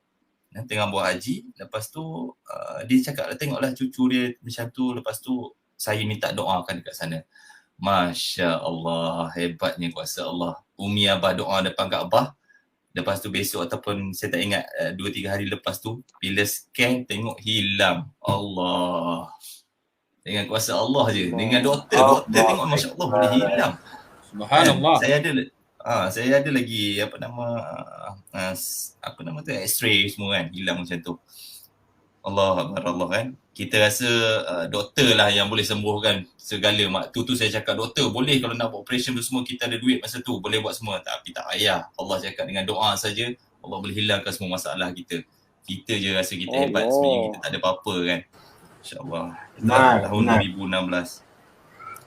Lepas tu tahun tak silap saya pada tahun 2014 yang mana benda tu viral dekat satu Malaysia. Saya accident, Masya Allah. Kalau tengok keadaan kereta tu, kereta dah terbalik upside down. Tapi ya Allah ni sayang dekat kita sebenarnya. Cuma kita je rasa macam Allah banyak bagi kita dugaan. Allah bagi dugaan kat kita sebenarnya, Allah sayang kat kita. Dia nak suruh kita ingat kat kita. Saya terbalik berpusing-pusing. Kalau orang tengok dekat keadaan kereta tu, memang orang dah cakap saya ni memang dah meninggal dah. Tapi satu luka pun tak ada dekat saya. Satu luka pun tak ada. Masya Allah. Tapi itulah, waktu tu saya tak bersyukur. Kita tak ada pun cakap, ya Allah, terima kasih ya Allah. Kita rasa masa tu yang selamatkan kita punya luck. Sebenarnya tak. Sebenarnya pada waktu itu Allah nak tunjuk yang mana Allah ada kuasa. Aku accident kau kereta hancur macam mana pun, kalau aku tak bagi kau mati, aku tak mati takkan boleh dekat pun dengan kau. Kan? Tapi waktu tu saya tak kenal. Saya tak tahu apa tu kuasa Allah. Kan, saya rasa hidup saya ni famous, ramai orang puja-puja, kita rasa kita wah, luck aku ni besar, luck aku ni sujud syukur tak ada pun buat tuan-tuan. Masya-Allah. Allahu Akbar. Kan hari ni sebenarnya saya nak beritahu, mungkin ada 1000 lebih orang yang ada ni. Saya seandainya hari ni Allah buka aib saya, Allah tunjukkan siapa saya, Allah. Kita rasa dengan ilmu yang kita ada, kita rasa ilmu yang kita ada, macam saya selalu dengan isteri saya banyak kali jadi saya rasa saya dah tahu agama sikit, kita rasa kita dah tahu semua benda. Tapi kalau Allah buka aib saya ini, saya tak mampu pun nak tunjuk muka daripada semua ni. Dan saya tak mampu, saya tak ada apa pun. Tapi Allah sayang dekat kita. Allah masih lagi nak bagi peluang untuk saya gunakan apa yang saya ada. Selama 10 tahun saya berlakon tuan, saya rasa saya fikir apa yang saya bagi dekat masyarakat. Kan? Saya cuma tunjukkan satu benda yang saya rasa benda tu bagi manfaat, tapi rupanya saya tak tahulah apa manfaat dia kan. So saya harap sangat, andai katalah malam ni malam terakhir saya kan, saya harap sangatlah mungkin ada ramai 1000 orang tengah tengok ni, orang yang lebih mulia daripada saya, orang yang banyak lagi amalan kan. Doa-doalah saya. Doa supaya seluruh umat, bukan saya seorang saja, seluruh umat dapat hidayah daripada Allah, biar kita semua masuk dalam syurga. Biar kita semua dapat jumpa dengan Nabi Muhammad sallallahu alaihi wasallam. InsyaAllah. Itu je. Seandainya hari ni akhir hari terakhir saya untuk buat ni, saya minta sangat Allah pandanglah usaha ni ya Allah. Aku dah buat ya Allah. Aku dah ceritakan tentang kebesaran kau malam ni ya Allah, dengan sahabat-sahabat aku ni ya Allah. Amin ya Allah. Saya harap sangat ada satu amalan yang baik yang saya buat, supaya Allah tutup segala kejahatan. Allah masukkan saya, keluarga saya, asbab saya, ibu bapa saya masuk syurga, asbab saya nak asbab juga apa yang orang tengok kita ni, asbab apa yang tengok semua boleh jadi satu asbab kebaikan untuk seluruh umat insya-Allah. Saya ni tak ada apa-apa, semuanya dari Allah. Insya-Allah. Allah la ilaha illallah. Masya-Allah. Teruskanlah kepada Tuan Haji Abang Aris Riwatan insya-Allah. Bagi takhir sebelum Ustaz Han bagi baik insya-Allah. Akbar. Alhamdulillah, kita dah dengar beberapa kisah yang begitu hebat kekuasaan Allah Subhanahu Wa Taala menjadikan episod-episod hidup itu satu manfaat kepada diri sendiri maupun kepada manusia sejagat sekarang mendatang, insya-Allah menjadi satu yang baik untuk kita. Amin. Saya rasanya lah, kalau salah betulkanlah. Yang paling ramai rasa saya yang paling tua ni rasanya. Tahun 1986. Semua umur berapa lagi masa tu? tahun 1986. Saya baru lahir saya. Allahu Akbar. Memang bukti sahih lah, saya yang paling tua lah. Masya Allah. Masya Allah. Tapi saya seperti anak-anak yang lain, dibesar oleh keluarga yang bapa saya polis, biasa saja. Tapi saya bersyukur pada Allah Subhanahu Wa Taala sebab ibu bapa saya menekankan banyak tentang konsep Allah dan Rasulullah. Walaupun pada ketika itu saya seperti anak-anak biasa yang lain lah. Kita sekadar melafaz. Kita tak digest, kita tak memahami apa itu sebenarnya.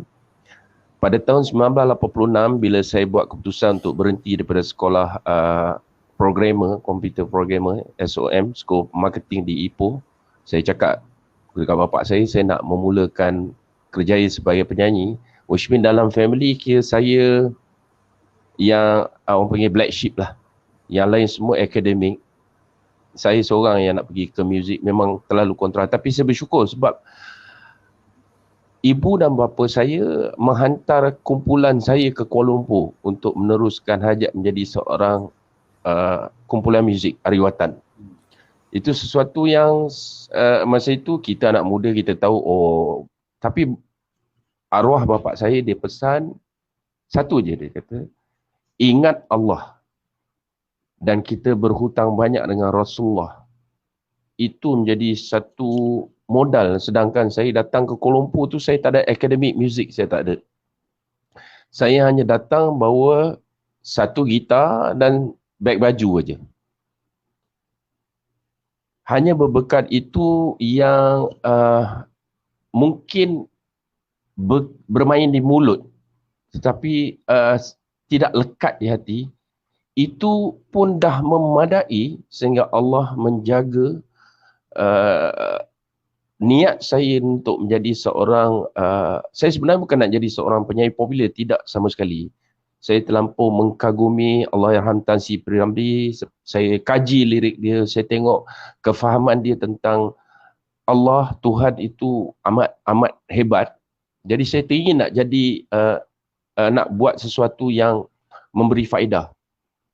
Saya suka lirik yang ada maksud. Itu niat saya kuat. Tapi saya tak ada ilmu dalam muzik tu. Alhamdulillah, berkat tekad, berkat mandat, berkat pesanan daripada arwah bapa saya, ingat Allah. Sampai beliau cakap senang je nak cari kawan di Kuala Lumpur. Cari orang yang solat, ingat Allah, insya-Allah dia akan ingat kita. Tapi kalau orang tu tak solat dan tak ingat Allah, itu terbuktilah dia mungkin dengan kita tak berapa betul. Memang itu yang dia selalu pesan pada saya sebab saya memang betul-betul pada usia ketika itu saya berusia lebih kurang 22 tahun datang ke Kuala Lumpur.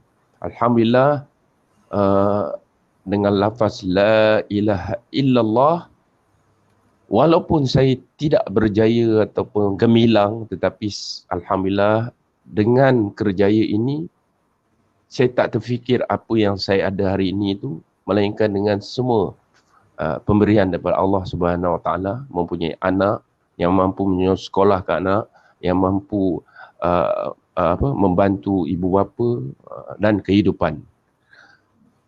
Itu kehebatan untuk yang saya rasa sendiri ketika menjadi seorang penyanyi. Yang saya nak kongsi ada satu cerita yang berlaku pada saya ketika tahun 2008 bila saya pertama kali menjejak kaki di bumi Mekah. Masa itu memang pemikiran saya itu terlampau kusut sehingga saya munajat, ya Allah, bawakan aku ke satu tempat yang aku dapat meredakan kekusutan ini. Dengan satu perjalanan cerita yang begitu mudah, tiba-tiba saya sedar saya berada di Mekah bersama dengan rakan-rakan sepejabat. Ketika sampai di situ dalam keadaan kita mencari sesuatu, berperang dengan sesuatu, saya ada satu dekat kaki saya ni, dekat kaki saya, ibu jari kaki saya ni, dia ada satu penyakit kulit yang kian hari di Mekah ketika itu musim panas, dia terbelah dan dia amat menyakitkan. Sehinggalah pada minggu keduanya, hari yang ketujuh, saya dah tak mampu lagi untuk tahiyat dengan betul. Bukan saja tahiyat dengan betul, saya nak kepak kaki pun tak boleh sebab sakit dia tu terlampau sangat. Saya ingat lagi waktu itu, ketika itu selepas solat zuhur, saya pegang kaki saya kata, ya Allah, macam mana aku nak teruskan dengan solat asar ni? Ya Allah, tolonglah aku. Saya bercakap dengan hati saya sendiri. Saya tak cakap dengan siapa. Ya Allah, macam mana aku, tolonglah aku. Ya Allah, aku nak solat sangat ni, ya Allah. Sedangkan kaki saya tu terlampau sakit. Amat sakit. Siapa yang pernah rasa tu mungkin tahulah. Dia terbelah. Dia macam ni ibu jari kaki. Dia terbelah di sini. Dan terbelah dia dalam. Dan ada darah dan juga yang keluar. Selepas saya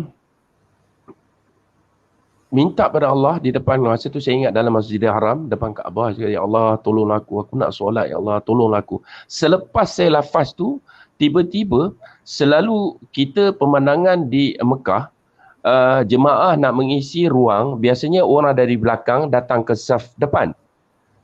Tetapi perkara pelik berlaku bila mana ada satu orang daripada depan, daripada saf yang ke-10, tiba-tiba dia datang, dia nak mencari saf di belakang. Saya ingat dia nak pergi ke tandas ataupun apa sajalah. Orang itu pula, kalau kita orang biasa di Mekah, bila kita tengok wajah orang Melayu, kita seolah-olah macam rasa, macam sebab semua muka Arab, muka Afrika, berbagai rupa. Bila kita tengok muka Melayu, kita rasa macam, ya Allah, ada kawan nak bercakap, dia chemistry dia begitu kan. Dengan tak selangsung, tiba-tiba orang tu duduk di sebelah saya. Betul-betul sebelah saya. Saya pun bagi ruang, saya seronok sebab saya tidak ingat pasal sakit saya tu. Saya ingat pasal, oh dia ni orang Malaysia yang boleh berbual lah di Mekah. Sebab saya keseorangan masa tu. Kemudian saya tanya, Assalamualaikum. Dia jawab, Waalaikumsalam. Itu soalan pertama. Soalan yang kedua saya tanya, dari mana cakap? Saya tanya dia, dari mana? Saudara tahu tak apa jawapan dia? Jawapan dia, saya dari Indonesia. Dulu saya sakit di Indonesia. Saya pergi berubat semua. Mengata hospital, saya pergi Bomo, saya pergi klinik kulit, pakar. Semua cakap saya ada penyakit yang pelik, saraf. Sehingga satu ustaz cakap, awak pergi ke Mekah dan awak berdoa di Kaabah. Dia pun cakap, dia ambil duit, dia datang ke Mekah, dia niat dekat Mekah, dia kata sekiranya dia sihat, dia akan terus menetap di Mekah. Padahal soalan saya, awak dari mana? Dia jawab, dia dari Indonesia yang ada sakit, yang last kali datang ke Mekah, dia ambil air zam-zam, dia berdoa, solat sunat, hajat, dia berdoa, dia minum air zam-zam, terus dia pulih dan terus dia berhajab. Dia kata kalau dia sihat dia akan kerja di Mekah, sedangkan masa tu dia tak tahu cakap Arab. Dia kata saya tak tahu cakap Arab, tapi macam mana saya nak bekerja? Dengan izin Allah, dalam masa 2 bulan dia mahir bercakap Arab dan bekerja di hospital sebagai cleaner lah. Dia cerita kat saya satu cerita yang saya tak tanya. Tapi saya pelik kenapa dia boleh jawab soalan saya begitu banyak. Saya terus tinggalkan dia, saya kata Alhamdulillah, terima kasih. Saya terus tinggalkan dia, temanggu-manggu, saya bangun, saya pergi dekat air zam-zam, saya ambil air zam, ya Allah, saya berdoa pada Allah Subhanahu Wa Taala. Saya minum air zam-zam, saya ambil sedikit air zam, saya sapu kat ibu jari kaki saya tu. Saya kembali balik duduk dengan dia. Dia cakap, kenapa? Dia cakap, Tak ada apa. Saya cakap terima kasih, alhamdulillah, terima kasih. Dia kata kenapa? Tak ada, cerita tu menarik. Tuan-tuan dan puan-puan, selepas 15 minit, kaki saya dah tak sakit. Saya dah boleh kepak, saya dah boleh solat sampai saya balik ke Malaysia. Allah. Masya Allah. Akbar. Sedangkan soalan saya hanya Allah yang dengar. Mustahil si Polan jemaah dari Indonesia tu tahu. Saya hanya tanya dia, awak dari mana? Dia jawab Indonesia, dia jawab dia sakit, dia jawab dia munajat depan Kaabah, dia jawab dia berhajat dan dia kerja. Masya Allah. Allah Maha mendengar. Tak ada muskil. Masya Allah. Saya betul-betul terkejut dengan apa yang berlaku. Walaupun cerita tu terlampau ringan, mungkin terlampau remeh, tetapi yang mustahilnya Allah mendengar. Memang Allah Maha mendengar. Allah dengar walaupun jauh di sudut hati. Sebagaimana dulu kalau saya cakap tadi, saya lahir tahun 64. Kalau siapa yang pernah lahir tahun 60-an, kami ni hiburan TV ni, ni ada satu cerita pendek lah.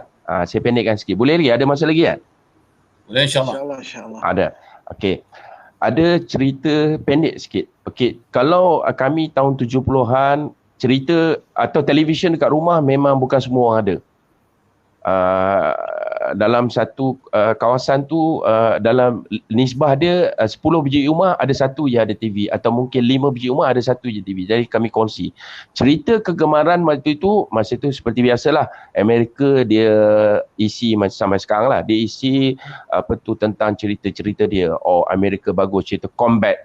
Combat ialah cerita peperangan Amerika dengan Jerman. Amerika lah baik, Amerika lah dahsyat, sampai kita pun didoktrin dengan Amerika baik. Pada usia saya tahun 70-an tu, saya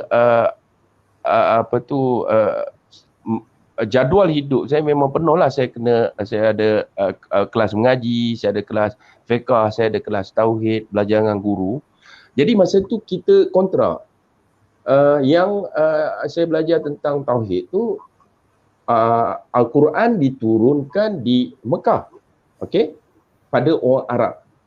Yang di TV tu tunjuk Amerika tu bagus. So masa itu dalam hati saya, ni siapa pun tak tahu, ni dalam hati saya, kenapa Al-Quran tu turun dekat Mekah? Dia tidak turun dekat Amerika. Itu fikiran anak yang usia belasan tahun. Jadi soalan tu ada tau dalam hati saya, dan saya tak cakap dengan siapa-siapa. Saya tak ada pernah kongsi dengan siapa soalan tu, melainkan soalan tu untuk diri saya sendiri, persoalan diri. Sehinggalah bila saya pergi ke Mekah pada tahun 2008,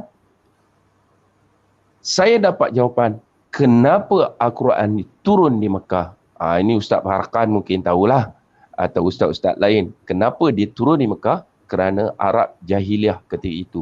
Jadi soalan yang timbul pada usia yang kecil tu dijawab 40 tahun kemudian. Masya Allah. Akbar. Memang hanya kita yang punya badan lah, yang punya persoalan lah, yang mampu mengkagumi kehebatan, kebesaran Allah Subhanahu Wa Taala ini. Dia kenal, dia tahu hati nurani hambanya, dia tahu. Jadi perkongsian seterusnya, saya boleh simpul sedikit dari perjalanan hidup saya yang berusia 57 tahun ni. Kita minta pada Allah supaya seperti yang sahabat kita semua, saya izinkan saya sebutlah, yang ada di sini, FBI, Krill, adik kepada Pio Andre, saya lupa nama. Kemudian Mikael, kemudian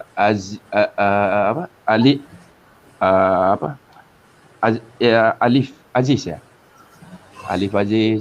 Ustaz Farkan, satu lagi Syahrul lah. Saya tak nampak sebab terlampau kecil dia punya ni. Syahrul Rizwan. Ustaz Syahrul. Maaflah yang saya tak sebut. Saya tak nampak sebenarnya, kecil sangat. Maklumlah mata orang tua kan, dia tak nampak. Mari kita sama-sama memohon kepada Allah Subhanahu Wa Taala supaya mengekalkan kecintaannya kepada kita dan kecintaan kita kepadanya. Benar. Jangan diubah, jangan diganjak walaupun sesaat sehinggalah berakhirnya nafas ini. Mari kita sama berdoa. Mari kita sama berdoa. Semua sahabat kita, semua kaum keluarga kita, semua zuriat dan keturunan kita, semua orang Islam, mahupun dia mengubah hati-hati orang kafir untuk melihat keindahan, kehebatan Islam, keindahannya Allah Subhanahu Wa Taala memberi bukan dalam bentuk pandangan tetapi juga dalam bentuk batinnya. Wallahu alam. Saya harap pengkongsian ini dapat diambil iktibar dia. Pedulikan siapa yang bercakap ni, tak penting saya ni. Yang penting ibrar, hikmah dari pengkongsian cerita saya ni. Amin ya rabbal alamin. Masya Allah, tabarakallah, jazakallah khair Maris. Jadi semua dah kongsi, Masya Allah. Jadi kita terus bagi Ustaz Farhan kita untuk kongsi sikit hari Ashura ni dan nafi isbat kebesaran Allah. InsyaAllah Ustaz, tafadhal. Baik, sebelum Ustaz mula, Ustaz Farhan, Ustaz ada simpan lagi lagu 6 sifat sahabat Rasulullah tu yang Allahu Akbar. Ada simpan lagi? Ada simpan tapi saya tengah buka guna handphone. Jadi tak boleh buka. Nanti dalam grup WhatsApp kita kongsi dengan sahabat kita semua. Saya cuba cari tak jumpa. Masya Allahu Akbar. Okey, teruskan. Baik, bismillahirrahmanirrahim. Assalamualaikum warahmatullahi wabarakatuh. Baik, alhamdulillah tuan-tuan, kita telah perkongsian daripada abang-abang kita. Masya Allah, mudah-mudahan jadi satu inspirasi ataupun titik tolak perubahan dalam kehidupan kita dan jadi sebab hidayah untuk manfaat umat seluruh alam. Sebab itu para alim ulama kita ajar kita selalu kita doa, ya Allah jadikanlah aku ni asbab hidayat dan mendapat kebaikan untuk umat. Supaya percakapan kita, siapa yang baik dengan kita, siapa yang memusuhi kita pun semua ni dapat hidayat daripada Allah Subhanahu Wa Taala. Dan tuan-tuan, telah kita dengar tadi tentang nafi isbat, di mana nafi isbat ni satu perkara yang perlulah kita buat dalam kehidupan kita sehari-hari. Kerana dengan kita cakap kebesaran Allah, kita akan rasa kebesaran Allah Subhanahu Wa Taala. Jika kita tak cakap kebesaran Allah, maka kita tidak akan rasa kebesaran Allah Subhanahu Wa Taala. Kita akan rasa kebesaran makhluk dalam hati kita. Kerana tuan-tuan yang mulia, hati ni macam span. Dia mudah menyerap masuk perkara-perkara apa yang kita nampak melalui penglihatan kita, melalui apa yang kita dengar, melalui apa yang kita tengok, dia akan masuk dalam hati kita. Maka kebesaran makhluk telah bersarang dalam hati sanubari kita. Jadi sebab itu untuk menafikan semua ni kita kena muzakarah kebesaran Allah. Mungkin di sebelah tuan-tuan sekarang di rumah ataupun di mana tuan-tuan berada, ada kawan ataupun isteri, anak-anak. Tuan-tuan cuba cakap kebesaran Allah dengan anak, dengan isteri. Sayang, selama ni yang bagi rezeki kepada sayang ialah Allah. Yang bagi rezeki kepada abang ialah Allah. Bukan abang yang bagi makan. Yang bagi makan kepada ayang, yang bagi makan kepada anak-anak ialah Allah. Begitu kepada anak-anak kita. Abang Long, yang bagi abang Long makan, yang bagi abang Long rezeki ialah Allah. Allah yang menciptakan kita, Allah yang menghidupkan kita, Allah mematikan kita. Ini percakapan iman yang perlu kita cakapkan. Pernah tak kita bicara dengan anak-anak kecil kita tentang Rasulullah SAW, kisah-kisah sahabat. Hari ini anak-anak kita kena artis-artis, kena pemain bola, kena orang-orang hebat kat dunia. Tetapi sayangnya, anak-anak kita tidak kenal baginda Nabi SAW. Anak-anak kita tidak kenal para sahabat. Bahkan pernah tak dalam kehidupan kita, isteri kita termenung seorang-seorang atas katil. Kita tanya, sayang kenapa termenung? Ayang termenung ni sebab ayang terfikir lah bang, dekat akhirat nanti dapat tak yang jumpa Siti Khadijah. Ini akan terhasil hanya dengan kita buat ta'lim di rumah tuan-tuan. Kita baca itu sahabat, kisah-kisah sahabat, buat bacaan hadis di rumah, ini akan terhasil. Anak-anak kita termenung, kita tanya, adik kenapa termenung dik? Adik termenung sebab adik fikirlah ya, dekat akhirat adik dapat tak jumpa Rasulullah? Adik dapat tak jumpa Abu Bakar? Percakapan ni tuan-tuan, kalau anak kita cakap macam ni tuan-tuan, kita terus bawa dia pergi kedai basikal, kita terus bagi hadiah. Sebab apa? Ini percakapan yang begitu luar biasa dan akan terhasil hanya dengan wujudnya suasana agama dalam rumah tangga kita. Wujudnya dakwah, ta'lim wa ta'lim bila khidmat dalam rumah tangga kita. Maka sebab itu kita perlu usahakan. Dan tuan-tuan yang mulia, kita lapangkanlah masa tiap-tiap hari. Paling kurang 1-2 minit kita cakap kebesaran Allah dengan kawan-kawan kita. Sebab kita cakap tentang kebesaran makhluk begitu banyak. Kita jumpa orang, kita cakap kebesaran makhluk. Kita dah selalu cakap. Cuba kita 2-3 minit kita cakap kebesaran Allah Subhanahu Wa Taala. Kesan dia begitu luar biasa. Kita akan dapat kesan tersebut tuan-tuan. kita cakap dengan kawan kita, dengan jiran kita ke, dengan isteri kita, anak-anak kita, kita akan dapat rasa kebesaran Allah Subhanahu Wa Taala. Dan anak-anak kita pun akan jadi satu perkara yang biasa dalam kehidupan dia. Dia pun akan pergi sekolah pun dia akan cakap kebesaran Allah dengan kawan-kawan dia. Jadi tuan-tuan, perkara yang sangat penting untuk kita buat. Dia tuan bila tentang nafi isbat ni, dia bukan nafi orang lain je. Ada satu penyakit lagi tuan-tuan yang mulia, menafikan diri kita. Itulah perkara yang penting juga. Ada orang dia nafi, okey, nafi orang lain memang boleh. Dia ni tak ada kuasa, yang tu tak ada kuasa, yang ni tak ada kuasa, Allah tak ada kuasa. Tapi yang dia tu dia tak nafikan diri dia. Kita kena nafikan diri kita juga tuan-tuan. Kita pun tak ada kuasa. Kadang-kadang kita rasa sebabkan saya lah program ni jadi. Kalau saya tak ada, program ni takkan jadi. Sebabkan saya lah jemaah ni bergerak. Sebabkan saya lah dia tu keluar dakwah. Sebabkan saya dia tu amal sunnah. Sebabkan saya, kita mau nafikan diri kita. Kita ni langsung tak ada apa-apa. Kita tak ada apa-apa tuan-tuan. Allah beritahu dalam Quran, wallahu akhrajakum min butuni ummahatikum la ta'lamuna syai'a. Allah lah yang telah keluarkan kamu daripada perut ibu-ibu kamu. Waktu kamu keluar daripada perut ibu kamu ni tak tahu apa-apa. Tak ada apa-apa pun. Nama pun tak ada waktu kita keluar daripada perut ibu kita tuan-tuan. Pakaian pun tak ada. Mungkin sekarang orang kenal nama kita. Walaupun kita tak ada kat depan orang tu, bila sebut nama orang kenal. Oh, saya kenal dia popular. Kita jalan mana-mana tempat, orang berdiri untuk kita, orang hormat kita. Tapi ketahuilah, Allah beritahu dalam Quran, wallahu akhrajakum min butuni ummahatikum la ta'lamuna syai'a. Hari ni kamu rasa kamu profesor, kamu doktor, kamu arkitek, kamu datuk, tan sri, kamu orang hebat. Ketahuilah dulu waktu kamu lahir, pakaian pun tak ada, siapa pun tak kenal kamu, nama pun tak ada, kamu tak tahu apa-apa. Allah yang bekalkan segala-galanya. Tuan-tuan yang mulia, maha baiknya Allah Ta'ala kepada kita, tuan-tuan yang mulia. Allah Ta'ala telah lahirkan kita daripada perut satu orang ibu yang Islam, kita dapat kenal Allah. Ibu ayah kita sayang kita, Masya Allah, besarkan kita dengan penuh kasih sayang. Allah tak nak kita sepi, Allah tak nak kita lahir dalam keadaan tak ada ibu ayah, Allah lahirkan kita dalam keadaan ada ibu ayah. Allah tengok bila kita membesar, kita, orang lain pun dah kahwin, kita tak kahwin-kahwin lagi. Maka Allah SWT mudahkan urusan kita, kita dapat kahwin. Supaya kita dapat rasa berpasangan. Kemudian Allah tengok kita kahwin lama tak dapat anak, Allah beri pula anak. Allah tak nak kita rasa kurang dalam kehidupan kita. Allah tengok kita tak ada kereta, Allah beri kereta. Allah beri kita motor, Allah beri kita rumah untuk kita berteduh. Semua Allah beri kepada kita untuk kita abdikan diri kepada Allah Subhanahu Wa Taala. Tapi bila sayangnya setelah Allah beri semua pada kita, kita lupa pada Allah yang berikan semua ni pada kita. Bahkan tuan-tuan yang mulia, Allah beritahu dalam Quran, ya ayyuhal insan ma gharraka bi rabbikal karim. Wahai manusia, semua pada bagi pada engkau. Kereta bagi, isteri aku bagi, rumah aku bagi, harta aku bagi, semua pangkat darjat orang kenal kau, semua aku bagi pada engkau. Ya ayyuhal insan ma gharraka bi rabbikal karim. Adakah yang lebih hebat daripada aku sehinggakan semua pada bagi pada engkau tapi masih lagi kau lupa pada aku? Tuan-tuan yang mulia, Allah lah Rabb kita, pencipta kita, bagi segala-galanya pada kita. Maka sebab itu penting untuk kita bicara kebesaran Allah supaya kita rasa Allah maha hebat. Hari ini kita tak kenal Allah Subhanahu Wa Taala dengan sebenar-benarnya. Sebab itu bila Allah Ta'ala panggil kita datang sembahyang, kita tak boleh datang. Kita tak rasa penting tentang perintah Allah Subhanahu Wa Taala. Sedangkan janji Nabi SAW, ihfazillah yahfazka. Siapa jaga agama Allah Ta'ala akan jaga dia. Jadi sebab itu tuan mulia, kita bukan saja nafi isbat, nafikan orang lain. Nafikan makhluk tak ada kuasa, bukan itu sahaja. Bahkan untuk nafikan diri kita, saya pun tak ada apa-apa. Saya ni pun langsung tak ada apa-apa. Kita nafikan diri kita. Isbatkan Allah Subhanahu Wa Taala. Tuan-tuan yang dimulakan Allah Subhanahu Wa Taala, nafi isbat ni kita bicara tentang 3 perkara. Risalah, tauhid dan juga akhirat.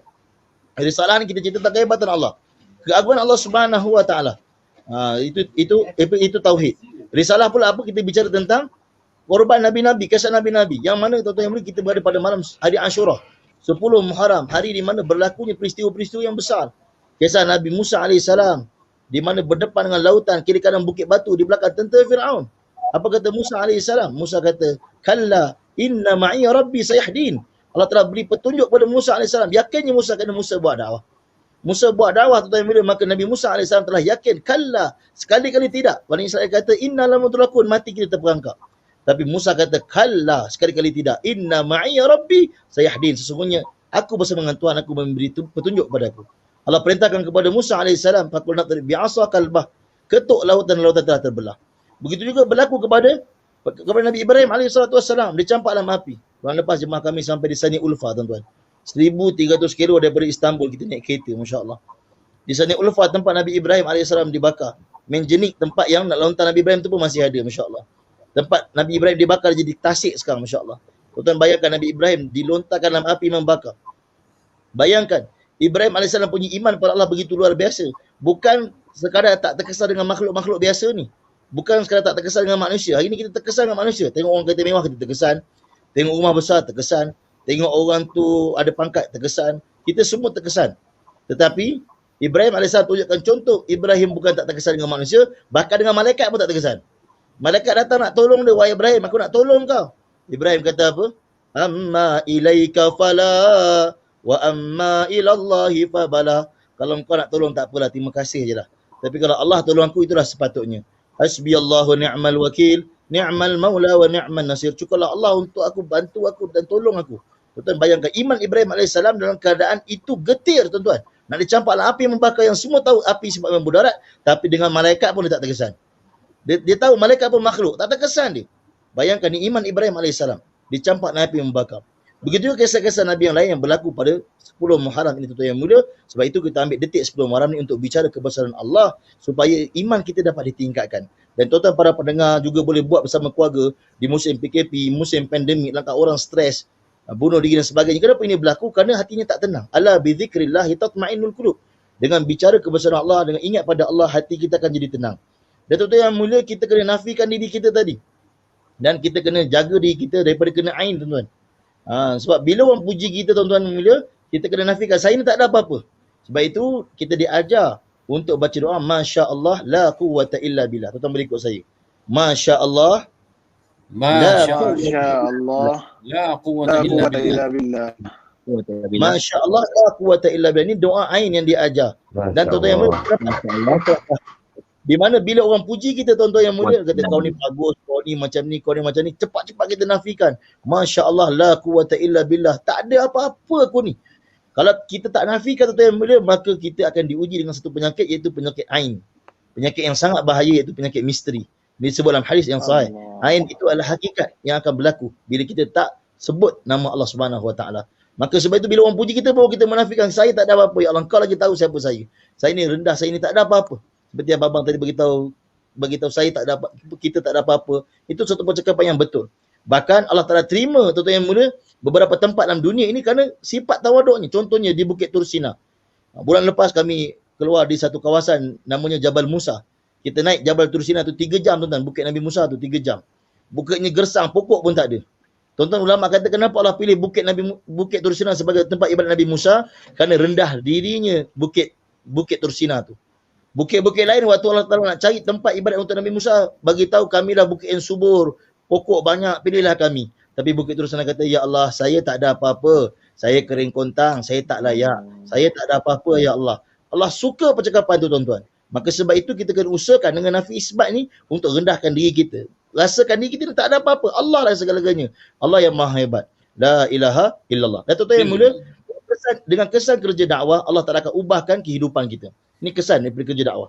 Daripada nafi isbat yang kita buat, daripada kebesaran Allah yang kita katakan, akan Allah Taala ubah kehidupan kita. Janji Allah Subhanahu Wa Taala, ya ayyuhalladzina amanu taqullah wa qulu qawlan sadida. Wahai orang-orang yang beriman, bertakwalah kepada Allah dan cakaplah benda-benda yang baik.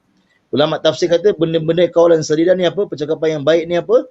Percakapan yang baik ini ialah mafhum bagi kalimah la ilaha illallah. Itu kebesaran Allah. Tauhid, risalah, akhirat, kebesaran Allah. Biarlah orang nak cerita apa pun, cerita macam-macam sekalipun, tapi kita mau bicara kebesaran Allah Subhanahu Wa Taala, kehebatan Allah Subhanahu Wa Taala. Sebab kita tahu Allah lah Razzaq yang maha memberi rezeki. Allah lah Samad yang tempat berkata seluruh makhluk.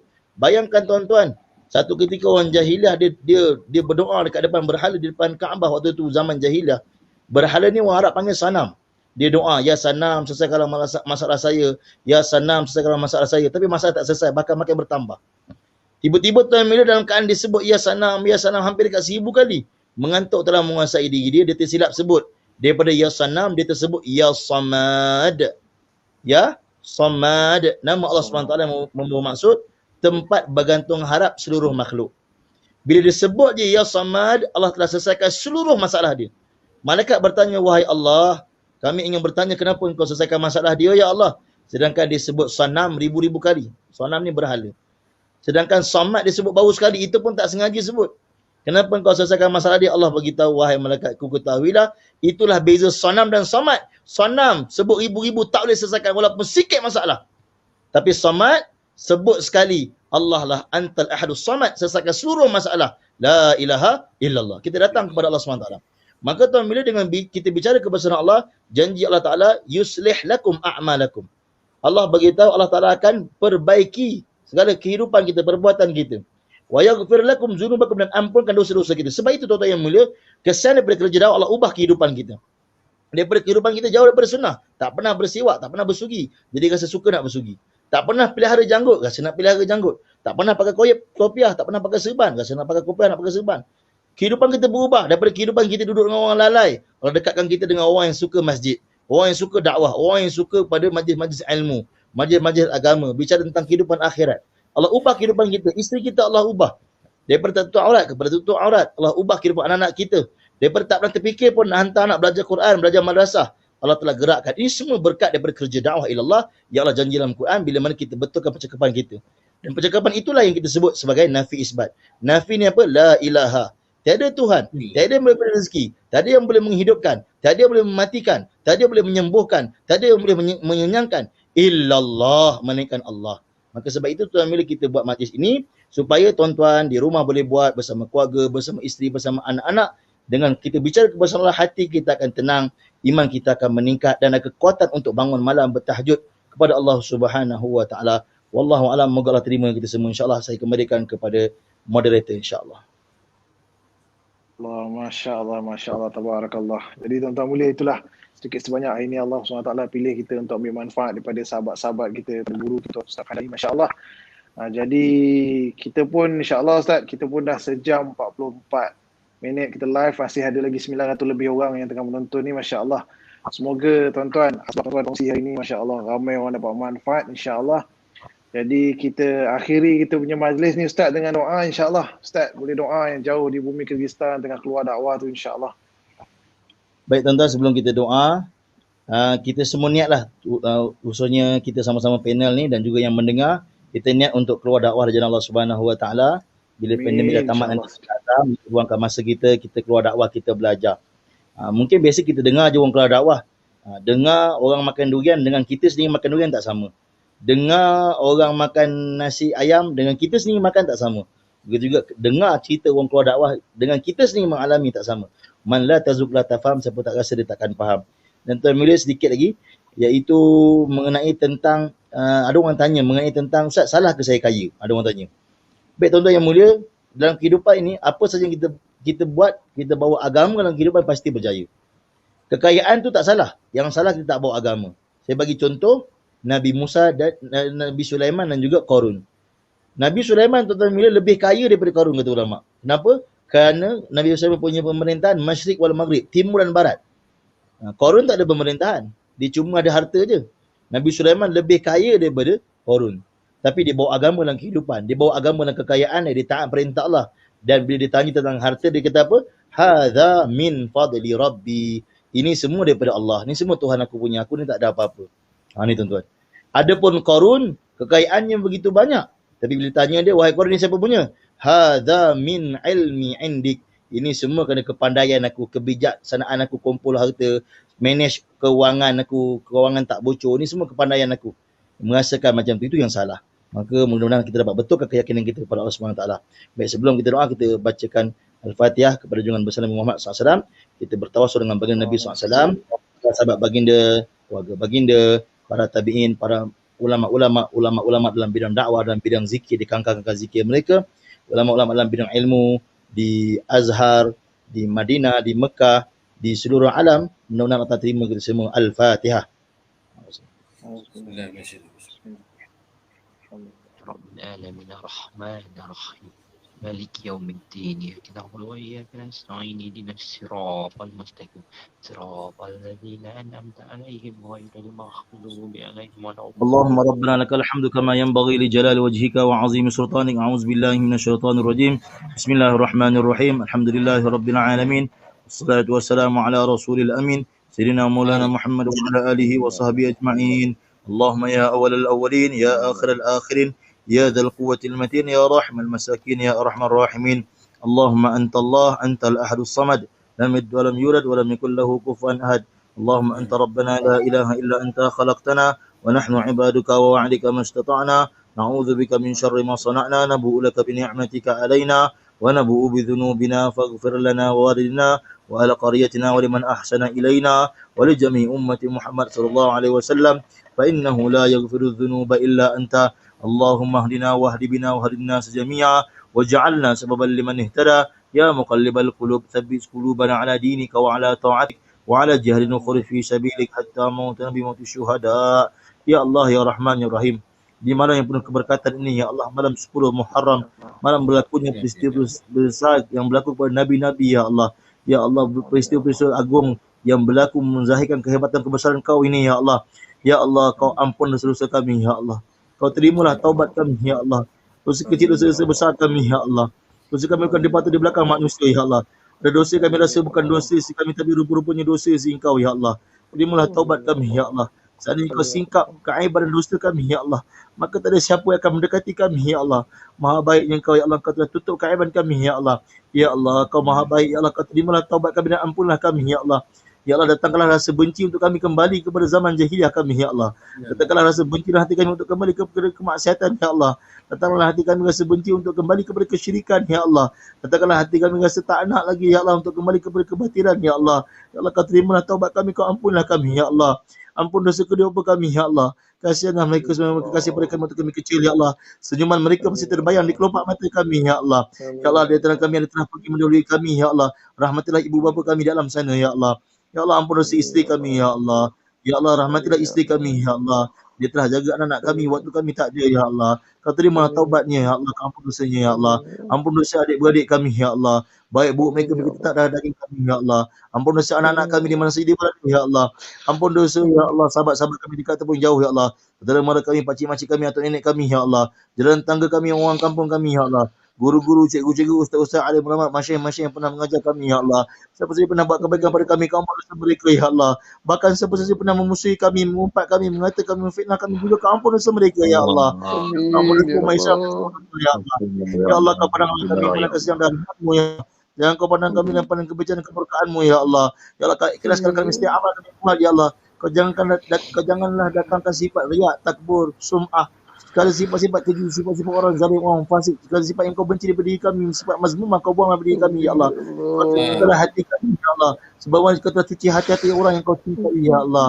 Ya Allah, panjangkanlah umur kami, Ya Allah. Murahkan rezeki kami, Ya Allah. Sayangkan tubuh badan kami, Ya Allah. Sembuhkan segala penyakit dalam diri kami, Ya Allah. Selesaikan seluruh masalah kami, Ya Allah. Nama seluruh perintah-Mu menjadi kehidupan cara bagi Rasulullah kasih-Mu, Ya Allah.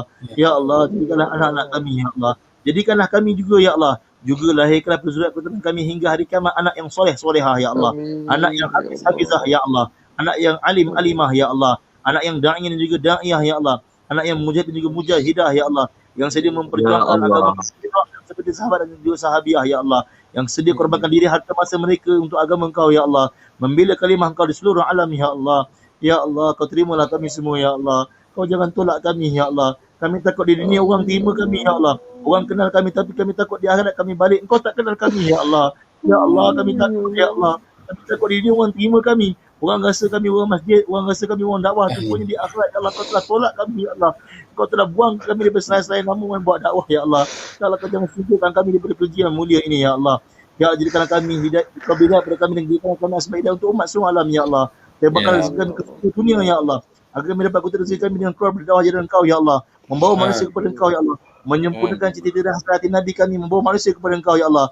Hantar rezeki kami ke Rusia, Ya Allah. Hantar rezeki kami ke benua Eropah, Ya Allah. Hantar rezeki kami ke benua Amerika, Ya Allah. Hantar rezeki kami ke Latin, Ya Allah. Hantar rezeki kami, Ya Allah, ke China, Ya Allah. Ke Korea, Ya Allah. Ke seluruh Asia, Ya Allah. Hantar rezeki kami ke Afrika, Ya Allah.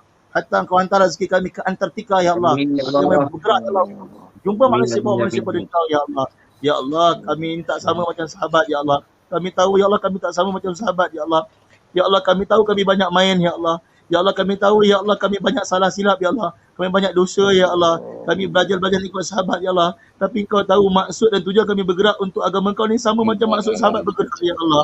Ya Allah, kami pun ada isteri, ada anak, Ya Allah. Kami sayang isteri kami sayang anak kami, Ya Allah. Tetapi, Ya Allah, kami belajar untuk korban menyempurnakan cita-cita Nabi, Ya Allah. Bagi manusia kenal Engkau, Ya Allah. Ya Allah, Kau terimalah niat kami, Ya Allah.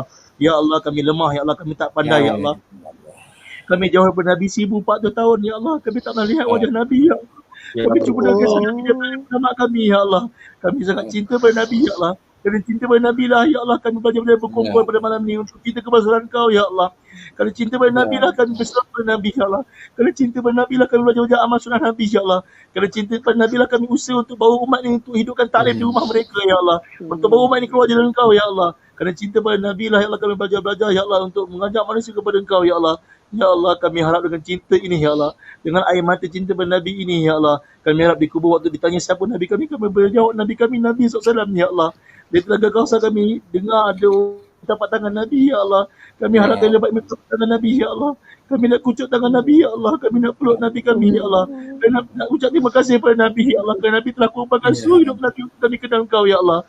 Kami harap kami dapat syafaat Nabi masuk surga selama-lamanya bersama Nabi kami yang kami cinta ya Allah. Ya Allah, Kau terimalah kami semua ya Allah. Anda hidup baik bagi kami, hidupkan kami dalam bertakwa padamu ya Allah. Dan Kau istiqamah kami dalam kerja dakwah ini ya Allah. Istiqamah kami dalam dakwah, taklim, ibadat, khidmat ya Allah. Kau terimalah istiqamah kami juga ya Allah. Andai mati baik bagi kami ya Allah. Syahidkanlah kami di jalan-Mu ya Allah. Matikanlah kami di kota. Amin amin amin ya amin. Matikanlah kami dengan lantang berani mengucapkan kalimah la ilaha illallah. Ya Allah, Kau bukakanlah kembali pintu-pintu masjid di dunia ya Allah. Kau bukakanlah kembali pintu-pintu masjid di seluruh dunia ya Allah. Ya Allah, kami dengar ada orang Melayu kami ya Allah di Malaysia ya Allah yang dah setahun tak sembahyang Jumaat ya Allah. Kami takut kalender Jumaat keluar daripada kehidupan dia ya Allah. Ya Allah, Kau bukakan kembali pintu-pintu masjid ya Allah. Kami tahu ya Allah kami salah ya Allah. Waktu pintu-pintu masjid rumah-rumahmu dibuka kami tak pergi ya Allah. Ya Allah, kami tahu kami salah ya Allah. Kau bukakanlah kembali ya Allah. Umat sekarang kan ada masalah tapi masjid tutup ya Allah. Beri taufik pada pemimpin-pemimpin kami, pemimpin seluruh dunia ya Allah, agar mereka memimpin kami dengan mengikut kehendak Kau, mengikut cara Nabi SAW ya Allah. Ya Allah, karamati pemimpin-pemimpin kami ya Allah. Ya Allah, bukakanlah kami peluang untuk sampai ke Mekah Madinah kembali ya Allah. Bukalah jalan untuk kami untuk sampai ke Mekah Madinah ya Allah. Kami nak ziarah Nabi kami ya Allah. Kami nak melangkah bertawaf di Baitullah ya Allah. Kau terimalah semua kami ni ya Allah. Ya Allah, ya Allah, jadikanlah kubur kami taman daripada taman surga ya Allah. Jangan Kau jadikan kubur kami taman daripada lembah neraka ya Allah. Jadikanlah kami di mahsyar dapat berjalan tentang kesturi ya Allah. Dua atas mimbar-mimbar cahaya bersama para nabi ya Allah. Jadikanlah kami dapat berbicara aman dengan tangan ya Allah. Mengkisah bersikap surga ya Allah. Begitu isteri kami, anak kami dan umat seluruh alam ya Allah. Ya Allah, Kau berilah secebis ataupun secarik fikir risau Nabi dan sahabat kepada kami ya Allah. Iaitu terhadap umat ya Allah. Kau terimalah kami semua ya Allah. Kalau kami ada yang sakit, Kau sembuhkanlah ya Allah. Ya Allah, angkatlah wabak seluruh dunia pada hari ini ya Allah. Sahabat-sahabat kami ataupun siapa saja kenal kami ataupun yang kami tak kenal yang sedang berada di hospital ataupun di rumah sedang sakit, angkatlah kesakitan di walaupun apa kesakitan yang mereka alami ya Allah. Ya Allah, yang sedang sempitkan kesakitan ya Allah, yang lemah Kau kuatkanlah dia ya Allah. Ya Allah, yang sedang masalah dia Allah, yang ada hutang sehutang piutang dia Allah, yang sedang tertekan Kau tenangkanlah dia ya Allah, yang sedang jahil Kau beri petunjuk pada dia ya Allah, yang ada hajat tunaikanlah hajat dia ya Allah. Yang kena untuk tunaikan haji mudahkan urusannya ya Allah, yang sedang berat di dalam di seluruh dunia, bantulah jemaah-jemaah berat seluruh dunia ya Allah. Ya Allah, bantulah jemaah-jemaah sedang berat di seluruh dunia ya Allah. Inilah asbab langkah-langkah jemaah bergerak termasuk dakwah, hancurnya batil dan maksiat dan diri kami khususnya dan umat semalam ya Allah. Goncangkanlah segala rancangan batil Yahudi dan orang kafir untuk merosakkan Islam ya Allah. Satu kalau umat ini kasih sayang ya Allah. Satu kalau umat ini kasih sayang ya Allah. Satu kalau umat ini kasih sayang ya Allah. Bantu saudara Islam kami di Palestin, di Syria, di Rohingya, di seluruh alam ya Allah. Bantu saudara Islam kami ya Allah. Bantulah umat ini ya Allah. Bantulah umat ini ya Allah. Masih umat ini dizalimi, Kau bantulah mereka ya Allah. Ya Allah, kami tak pandai doa ya Allah. Ini saja bahasa kami penuh untuk minta pada Engkau ya Allah. Engkau yang perintahkan kami untuk berdoa, maka kami belajar untuk berdoa ya Allah. Oleh itu ya Allah, Kau maafkanlah kami kalau salah berdoa ya Allah. Ya Allah, apa saja Nabi minta kebaikan untuk kami itu kami minta ya Allah. Apa saja keburukan Nabi minta jauhkan pada kami itu kami minta ya Allah. Kau mendengar terima doa kami ya Allah. Kau pilihlah semua yang mendengar pada malam ini ya Allah untuk dipilih dapat keluar jalan Kau ya Allah. Diri isteri mereka dapat keluar masyarakat anak mereka menjadi orang yang dekat dengan Kau ya Allah, yang akan bangun agama seluruh alam ya Allah. Wassallallahu alaihi wasallam wa alihi wasallam. Alhamdulillahirabbil alamin. Taqabbalallahu minkum. Amin, Allahumma amin. Masya Allah. Terima kasih kepada semua sahabat-sahabat abang-abang yang kita hormati. Masya Allah. Masih ada 900 lebih ni. Saya dengar tadi abang FBI nak iklan something kan. Saya baca dekat saya punya phone ni. Macam mana? Abang ada nak iklan tadi? Oh tak. Oh, iklan tu dalam grup tu. Tapi insyaAllah kalau ada kesempatan sahabat-sahabat semua yang ada dekat dalam ni, Abang Aris Alif, Syahrul, siapa lagi, Mikhail, Amar, Ustaz Khan pun akan ada esok insyaAllah Ustaz Khan.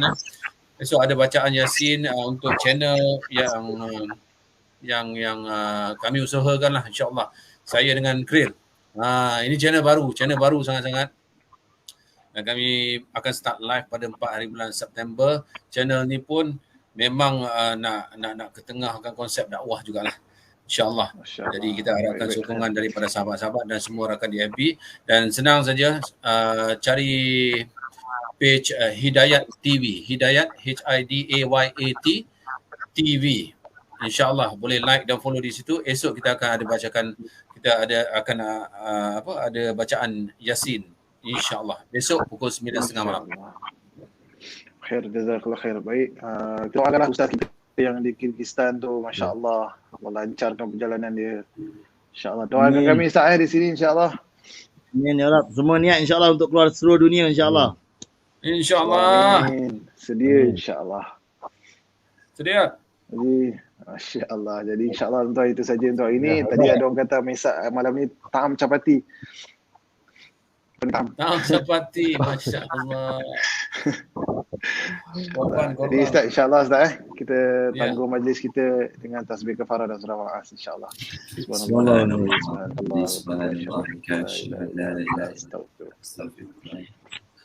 Assalamualaikum warahmatullahi wabarakatuh.